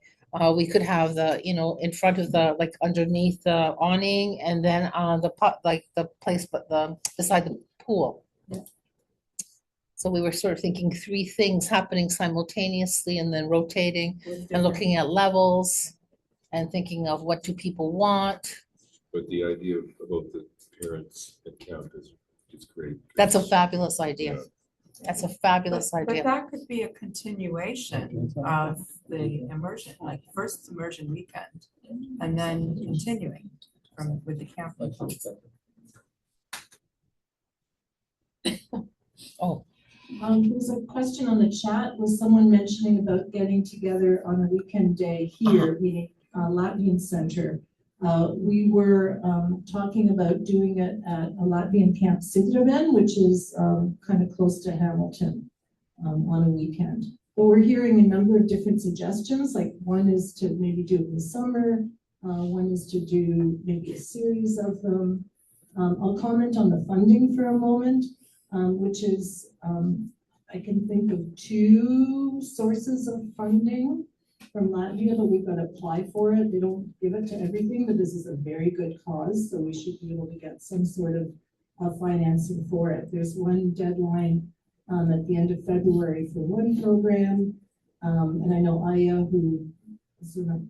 Aga Wagner, who heads the education section, she also has access to money specifically for education. So we should be able to do something. It could be, smaller scale, more elaborate, depending on who, whether we get someone, actually from Latvia, or do we use local people? Like, none of that has really been gone past the point of the brainstorming at this point. But I guess the one question is, it's sounding like people maybe would rather do a weekend or a series of weekends rather than like doing a once a week thing. Maybe here at the centers, like any thoughts on that? I think that would grow from the group that meets. You know what I'm saying? I think that has to be something that participants say, okay, this is what we want, and who can we get to help us with this? I kind of like the idea of maybe starting with one of the weekends, and then that would then lead to, because I love your idea about having it with the camp, but I think it would be good to sort of set a foundation and get a group together that would help. And I don't always feel it has to be Sidraben. I mean, there are people, we want to make this accessible. Well, the reason we thought Sidraben was just that there was a person at Sidraben who was interested in Exactly. the program, and she suggested it. So it's like, yeah, that's great. You already got someone who's kind of enthusiastic about Exactly. put it together. Exactly. So does that sound like the best idea then to everybody, to try and like which weekend do we like better? If we did one before the summer, which would negate doing another one. It would not negate, it would be like more of a segue. I would vote for May 24th, but we could put out a survey to all the people that registered or are on Zoom, asking which weekend is better for them. Yeah. Or would they attend such a thing? Yeah. But also what they want, like what do they want us to accomplish that week, that day? For instance, if we just do it for the day. Would it be possible to do both? The 24th and the 14th? That might be too much, son. I'm just thinking of the people that we would get to actually do the program. Who would like to do 2 weekends? Okay, we've got a number of people who would like to do that. Both weekends? What is it though? I'm still What not is it? understanding. What's meant to happen, for example? Well, that's what I think what we need is a planning group that would Oh. figure out what exactly we want to accomplish. But the way that Anita described it was that we would have these, and I would agree with her, that we have these small activities so you would be at one activity for 45 minutes, and then you would rotate to another activity, and it would be language. It would just be language, and it would be, for instance, I don't know, for beginning level, it would be something like, how do you do, like when you go to Latvia, how do you do that? I don't know. I'm at a loss. I think I'm getting brain dead. Like different levels? It could be different levels, but you choose which one you want. Different levels and different focuses. Yeah. One could be like all those endings, right? And another could be language for travel or cooking or something like that. Different focuses. So that people can, yeah, because the best way to look, well, We don't know. Like 10. we would hope more. Look how many we got tonight. And there could be a group where it's for learning rhymes to say with your children, songs that you would sing with your children. And yeah, something like that. So depending where your interest levels lie. No, not sitting through lectures for 8 No, hours. no, no, right? no. Do No, it's got to be, segments, it could be reading. it's got to be It could your engaging. Pronunciation, right? Next hour is a different theme, but for sure we have to cater to the levels, right? So we need to kind of find out where people are. Definitely singing some folk songs would be part of it too. Okay, so basically, any language that you learn, and I learned Spanish, at least beginner Spanish, conversational Spanish, because I needed it for work at Ryerson. In order to learn a language, you have to have some grammar. You have to know the I, you, we, and whatever else, and some verbs on how to conjugate some verbs. If you don't start that way, you can't continue.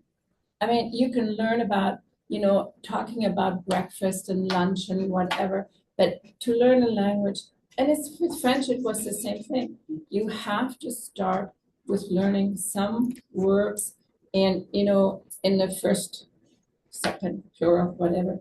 And without that, you can't really go on. Otherwise, just to learn for travel, where's the train station and all of that, that's good. You can get that online. But if you're serious about learning a language, you have to do some basis. That's my opinion anyway, my experience. My husband, I always mention him because he always has good ideas for stuff, but he was looking at the Zipstalls and he was saying, do people want to get that in their email every day? This is kind of another project, but do you guys want to get an email every day with a little exercise or something?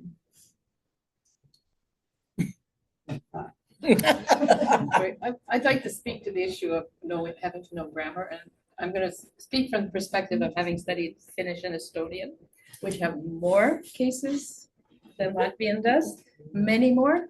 And I was absolutely flabbergasted, and I did both programs at U of T. Neither of my professors taught by list or by table.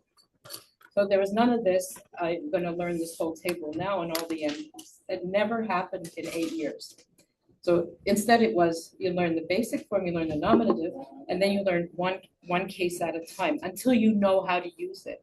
And he's the thing that they both said was that you want to learn a functional approach to language rather than a morphological. And that's a fancy way of saying linguists like to categorize things, and then they like to teach students their categories. And the categories don't make you a better user of the language. And this is, we can change we have an opportunity to change how we do this, because we still get this dump of the, of the table. And the table is for fluent speakers who want to check. That's like editing level English. Like you want to check that you're using the right form of the word. So I've spent a lot of time in Latvian schools teaching kids, and if you give them tables to fill out and worksheets to fill out, they get really good at filling out worksheets. But then they arrive at high school and they're not speaking any better. Yeah. That's like teaching to the test is teaching them to fill out the worksheets, right? Communication. Yeah. It's communication. How do I answer this? I think I mentioned to you that Where do I go to answer the question? It's like twice a day. In the blue, okay. I'm just afraid of losing breathing. So, they send me emails at least twice a day. So I think once a day, He agrees.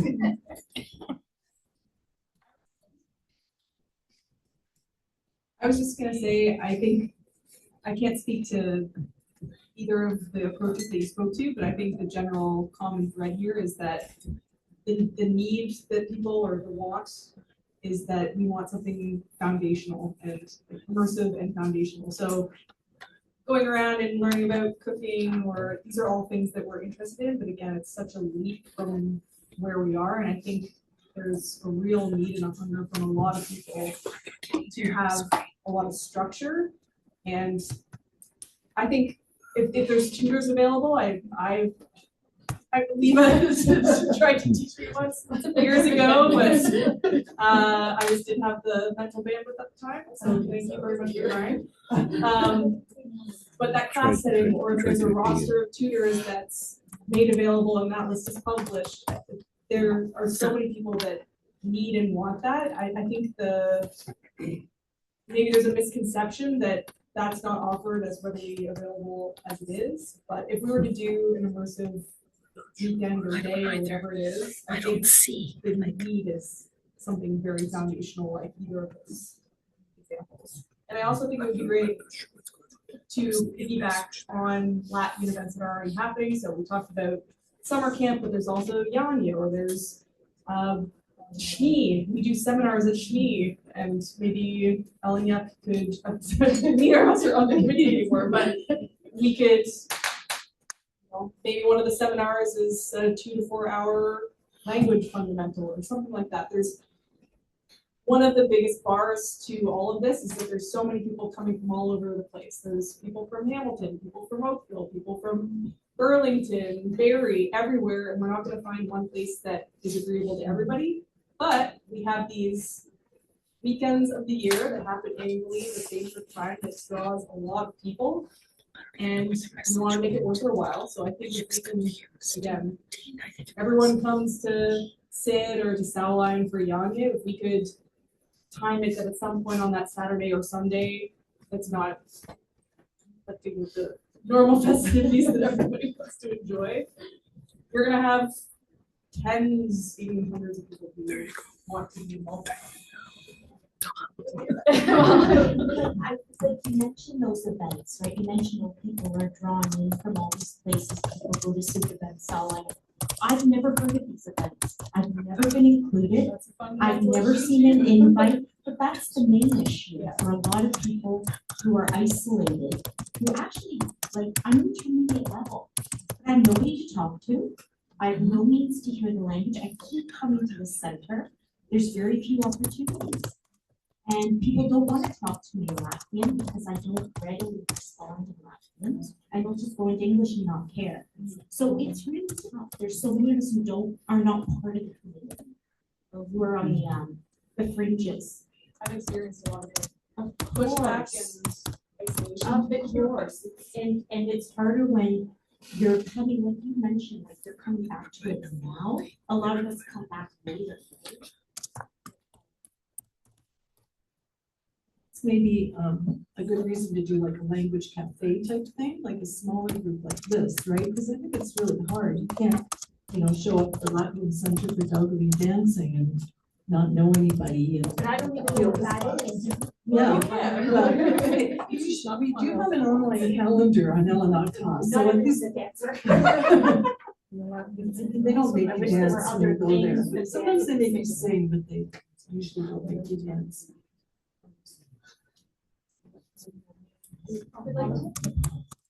Have opinions from the side, but I do speak Latvian, and I think like this is the right place to start that community, right? Because a lot of people, I think it's really difficult to break in, like you were saying, but the way you can find out about more events is by, making like one friend at potentially language cafe, language weekend, and then like maybe using that WhatsApp group to share other Latvian events that folks might be interested in. So I think the hardest step is like the first step to kind of get your finger in there.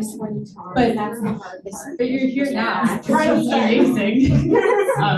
Anyways, yeah, but like hopefully like the Latvian learners community can be a community that grows too.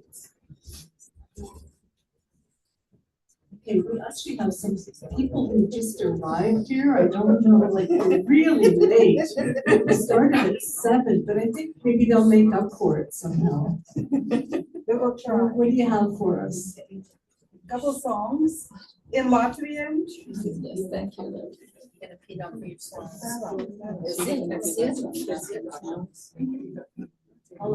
Yeah, the only thing I was going to say is the reason that 2 dates in the summer might be useful is that inevitably in the summer, people can make it on one day, but not another.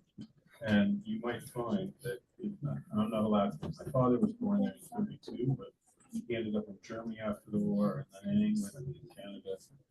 My grandmother, who's long gone, they spoke Latvian. They were Germans who came from Russia, so it's a real mixed bag. And I'm trying to learn partly because of Zana and Kunta and Kunta's husband Joe and Zana's relatives in Chicago. Everybody speaks a little bit of Latin, so I figure I ought to learn some too. But the 2 dates, May and June, I think because it's summer and people have other commitments and they're doing things, you might find that you have persons A, C, B, and F on the first weekend, and then you might have some of those people repeat on the second weekend, and then some people that couldn't come in May will come in June. And at a time of year when people do get out and about, you may end up having 2 dates, slightly more than if you'd only done the one and they said, oh, I can't be there because I gotta go open the cottage. And so then you don't get anybody, you don't cry again. Whereas if you have the 2, you can, it's just a suggestion, you can work out the kinks of some of the approaches that you want to take with it. Cafe, conversation, children's books, kids and adults, first generation immigrants with fourth generation born here, and then find out from those 2, and that will start to roll over beyond the summer season into the autumn and winter when people are back in the city. And also what you've demonstrated here tonight, we have a book club. I'm the youngest guy in the book club. Everybody's older than I am. And I'm not the odd person out. They're all very interesting people who've done a lot of reading. They've been involved in the arts. We met throughout COVID on Zoom. And then paradoxically, we found that and it's been going for 25 years, and Zana's been a member for a long time, this book club. And we found it was difficult to get people to meet in person Well, again. it's not that so much, it's that one of the members lives in Ottawa, so we didn't want to leave her out. Another one teaches in the Caribbean, so after COVID, everybody moved around. And I think that what might happen is if you start to get a few people from the in-person, and then they're happy with the Zoom facilities are set up, you might end up having both the live and the Zoom drawing in more people. And by the way, that calendar's incredible with the links. For somebody like me who knows absolutely nothing other than yes, sakes, which I never pronounced correctly. You did fine. Brunei bucks for my wallet, which I lost. That's $9 for the money I don't have. I don't know very much Latin, but I know the essentials. But that is fantastic because I can sort of roam around and pick around in there and see and discover things that will allow me to. It won't be immersive. It'll be kind of occasional. Yeah, it's but like it's a starting. It's like a buffet. Yeah, and I wouldn't have a clue where to go, and so it starts to bring it all together. Short of going straight into some of the podcasts that I'm trying to go to just listen and learn, just by osmosis, without really knowing what I'm listening to. Anyway. There was a post there about 80-20. Yes. Learning. Could you explain that? Well, it's called the Pareto principle, and it doesn't just it's not just relevant for language learning, but it is language learning. It's relevant to it, but it's wider than that. But in terms of language learning, basically the premise is that if you learn 20% of a language's vocabulary, you will be using that 80% of the time. So the idea was when there was a book that said 2,000 words, that's about 20% of Latvia's vocabulary, which is about 11,500 words. Yeah. So you don't have to, of course you always want to expand your vocabulary. I'm still learning vocabulary. It's never ending. You can't learn it all. But we tend to be too hard on ourselves and we say, oh, I don't have the words for that. It just says you don't have to. Yeah. So watch the video. Because it delves in deeper into it than I'm presenting now. I really hate to interrupt the program now, but we've been offered a gift, a musical gift by a choir that practices here on Friday nights. And the genre that they focus on is folkloric music, and they want to bring us a gift. And so I think we want to let them have this opportunity now. Yeah, not the picture, not the picture.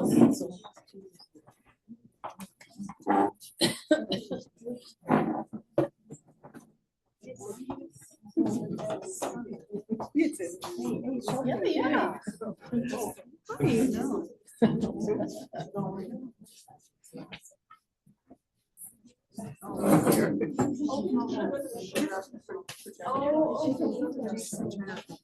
It's hard for them to see anything. Okay, how do I do that? It'd be nice if people could see them. Here? So we're taking it off now? Just turn it off. Oh, okay, can you do that? No, but don't you want to be on here? No, I hear what you're saying, but bottom W's coca. Ekrana. I suppose if the laptop's facing this way. All right, someone there on Zoom? Bia. Oh, okay. Is someone going to introduce us as Jan? Yes, I will introduce ourselves. Yeah. Okay. Yeah, I'm Janis. It's one of the more popular Latvian names, if you haven't figured that out yet. And I've been involved in Latvian music for many decades, and choirs and writing music and working in summer camps in various places. But I just like to, I also worked as a school teacher for the TDSB for many years, 30 years, I think, yeah. But I'd like to just recount some non-Latvian things in my life where singing was important to learn a language. I grew up in an unusual situation in Canada, in a small city surrounded by French speakers, but I had to go to an English school, but we had a lot of instruction in French, and our French teacher taught us a lot of songs, and these songs have stayed me. I can remember them, 60 years later, and it was a way of being a part of the culture and also learning the sounds of the language. At another point in time, I was singing in a university choir, and our conductor was a Hungarian, and he taught us a piece in Hungarian, and I can still remember it today because we practiced it so many times, what it all meant. Something about King David, and was one of the Psalms, Yeah, so language really helps. And why singing? Well, I see a number of singing type people and music type people around here. But just a pointer, just a thing that may seem obvious, but singing is very important to Latvians because it has been a way of transmitting the culture through the many hundreds of years when things weren't written down. There was oral culture, all aspects of life from birth to death. The seasons, work, joys, all kinds of things are in the songs, right? And that was a literature. And sometimes I was wondering, well, yeah, we don't have these, big tales like, Hercules and stuff like that, or whatever, these type of things. But the whole set of songs that have been written down, which come to several millions, you don't need to learn them all, are just one big book, like a book of life and living. Right? So we'll just to give you just a little sample of this, two songs. The first would have been sung out of doors on a spring evening when women would get together, younger girls would get together and just sing and send their voices out around the countryside to be heard, But in this particular song, it's about calm singing. Just being calm and proud of what you're doing, yeah?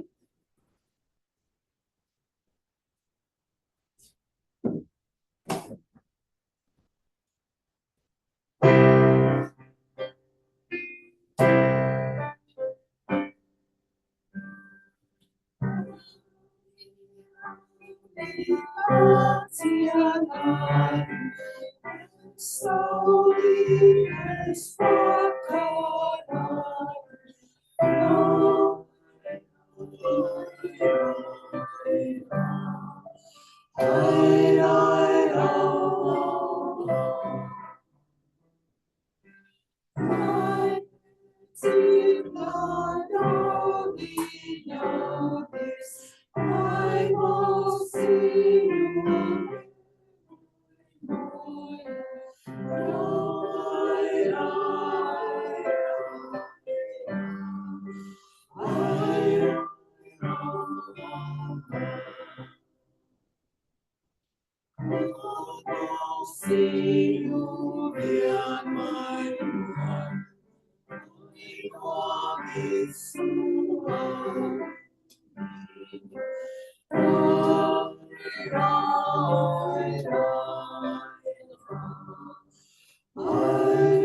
But a third of the folk songs, I don't know if the same percentage as this vocabulary thing works out, but about a third of the folk songs are related to called in scientific terms the mating cycle of getting acquainted and various evaluating, and then leading on to the weddings and so on.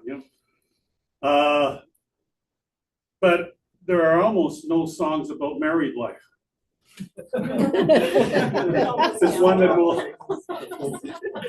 this song, the next song we'll sing, it's from the province of Latvian, and it is about married life. And the singer is happy in that there is harmony in this relationships. They do things at the same time. They get up, they go to work in the field or in the kitchen at the same time. They come home, they eat at the same time, and then they go to bed at the same time.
There's many people here I see that sing lots of Latvian songs and so on, but for those of you that haven't sung along, maybe a lot, there are some songs that have refrains that are easy to sing along, and some of them don't have words, they just have sound.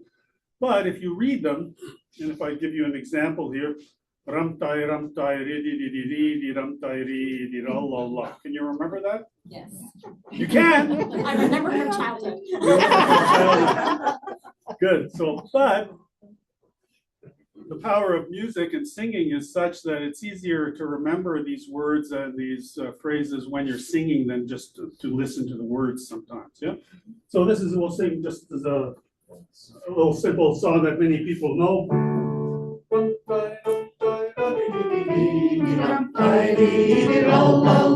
Okay, I see some people have sung it before. For those who haven't, we'll sing you the chorus one more time. And then it comes back every time, so it's the same thing. You know, the verses are talking about singing and so on. What's the chorus again?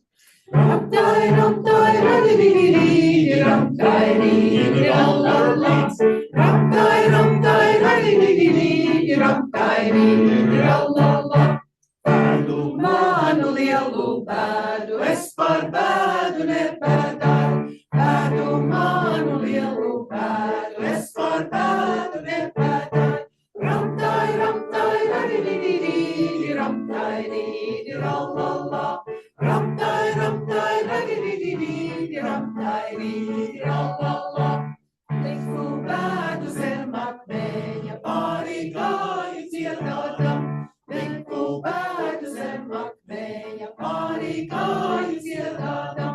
Ram, tai, la, di, ram, tai, di, la, la. Ram, tai, la, di, ram, tai, di, la, la. Linkfubado, parigai, ziedadam. Linkfubado, zemak, menja, parigai, ziedadam. Ram, tai, la, di, ram, tai, di, la, la. Ram, tai, la, di, ram, tai, di, la, la. Es negāju no skumusi nevienai lietiņā. Es negāju no skumusi nevienai lietiņā. Ram, tai, la, di, ram, tai, di, la, la. Ram, tai, la, di, ram, tai, di, la, la. Ar dziesmīņu drumā gāju, ar malodu septiņā. Ar dziesmīņu drumā gāju, ar malodu septiņā. Ram, tai, la, di, ram, tai, di, la, la.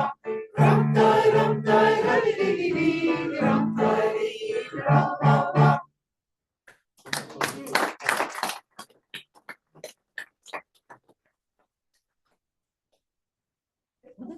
So, we are, if you'd like to join us, please do.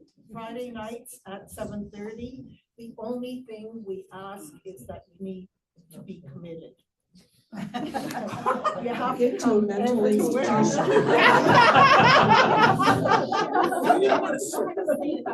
Giannis will teach you. Yes, he's a very good teacher. He's the best we have. I can attest to that, because in 1987, I learned 3 songs for my graduation recital. Giannis supplied the music for that. He introduced me to Anna Bloch and Yulia Baumanis down in Windsor. And I did 3 songs on my graduation recital. And in 2018, I sang for my first song fest in the Riga. I was with Wulans, Valdemar Wulans. I was his aide to get up into the bleachers. He was my translator. And I sing now on Thursday nights, and I ask them not to speak English because I won't learn Latvian if I don't hear it English. So if this offer's been made, join them on Fridays. Whether you sing well or not, it doesn't matter. 3 songs. He's a great teacher. And Well, he's a thank great you for musician. compliment. Okay, thank you. Oh, paldies, jums! Paldies, jā, paņemiet 2, paņemiet 3. Lūdzu, paldies, Mārīt, paldies. Paldies. Tas tik mīļi. I want to pass the mic out to Maria, which is great.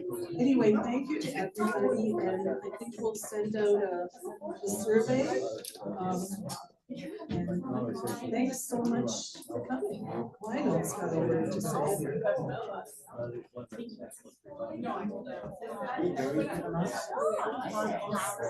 Can you hear me through the mask? Yes?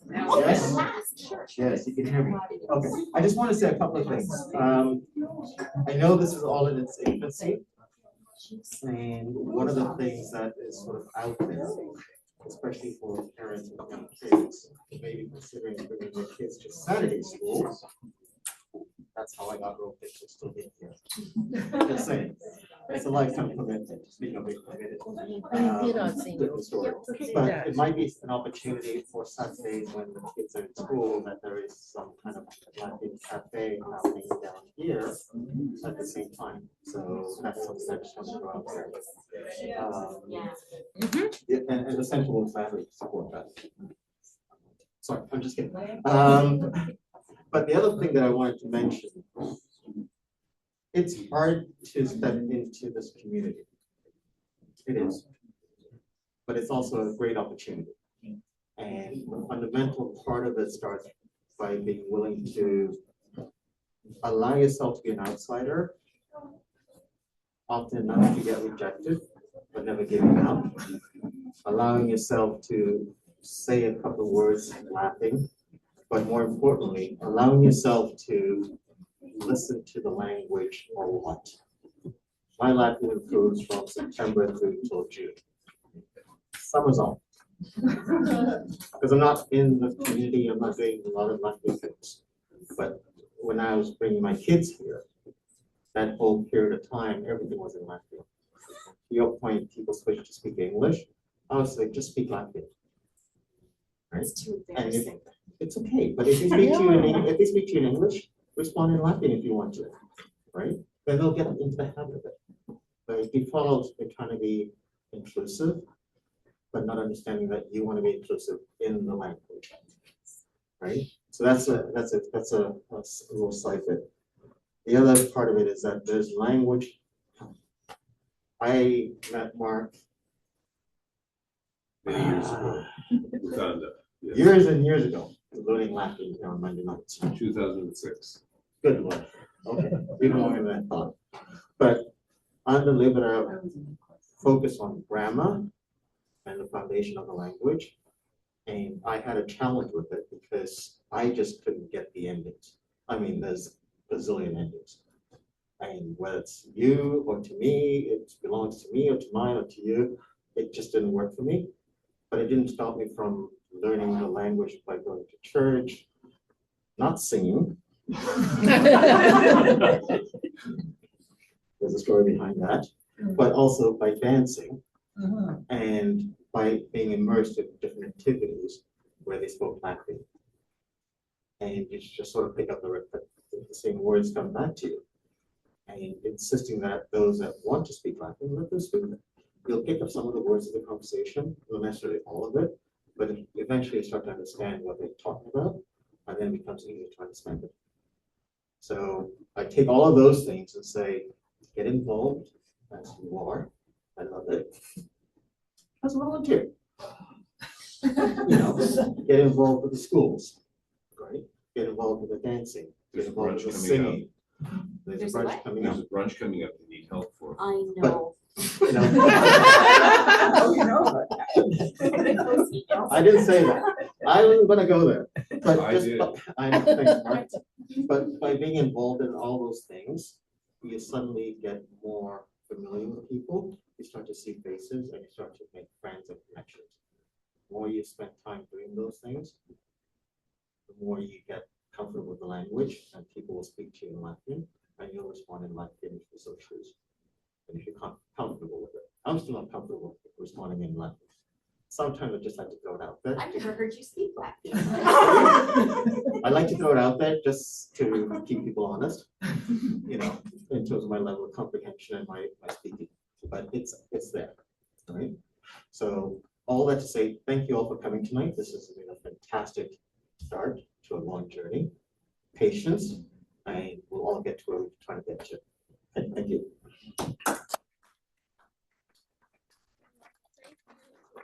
Yes, and thank you to the Latvian Center for support. for opening up Ullers for us tonight. Yes. So I know we've all heard enough, and I'm always like, okay, I have one more thing to say, but I'll put in my personal experience a bit, because there are very few people who have perfect Latvian. I mean, the older generation, most of them have passed away, right? So we're all in the same boat, just at a different level. Like the first time I went to Latvia, and I'm fluent, but I make a lot of mistakes. First time I went to Latvia, the first thing my aunt who lived in Latvia said was, "Oh, she has an accent." Yeah. You know, so it's not, you know, the first time I met Latvians from Europe when we were like teenagers, oh, you've got, you know, this strange accent, right? Even like 10, 20 years ago, people in Latvia would say, oh, you don't speak very well. I think they've gotten over that they realize now it's communication, right? Like, do you understand what I'm saying? I understand what you're saying. Fine. You know, you didn't put the wrong end or the right ending on the word. It doesn't really matter. So we're all in the same boat, you know, and we can all just kind of figure out what we can do to do better at it if you know, if we have the motivation. But thanks again, you know, to everybody for coming, and to Aya for all the work she's done, and Zana's helped with it now too. And Never-ending story. Never-ending story. And I still have an accent in English. Do you know why? Because when I came to Canada, I thought they are mumbling, so I spoke the way I wanted them to speak to me, and that stuck. Oh, and then another thing, I remember when we had the Latvian language courses in Kalamazoo, Michigan in the summer. They were really, really great. And I remember Lolly Tumushnet saying, well, you know, your kids will never speak better Latvian than you speak, so you better learn your Latvian. And I think she speaks better than I do. Now, mind you, she got to go to Latvia, things we weren't able to do. Like there are a lot of opportunities now that weren't there when we were growing up. So, you know, things have changed, and there's a lot of possibilities. And if you want some Latvian grammar lessons, they're free of charge. No, I mean it. I taught my 3 grandchildren to take the Latvian newspaper and read it fluently without an accent, because I taught them how in absentia. It's possible. Where there's a will, there's a way. Yep.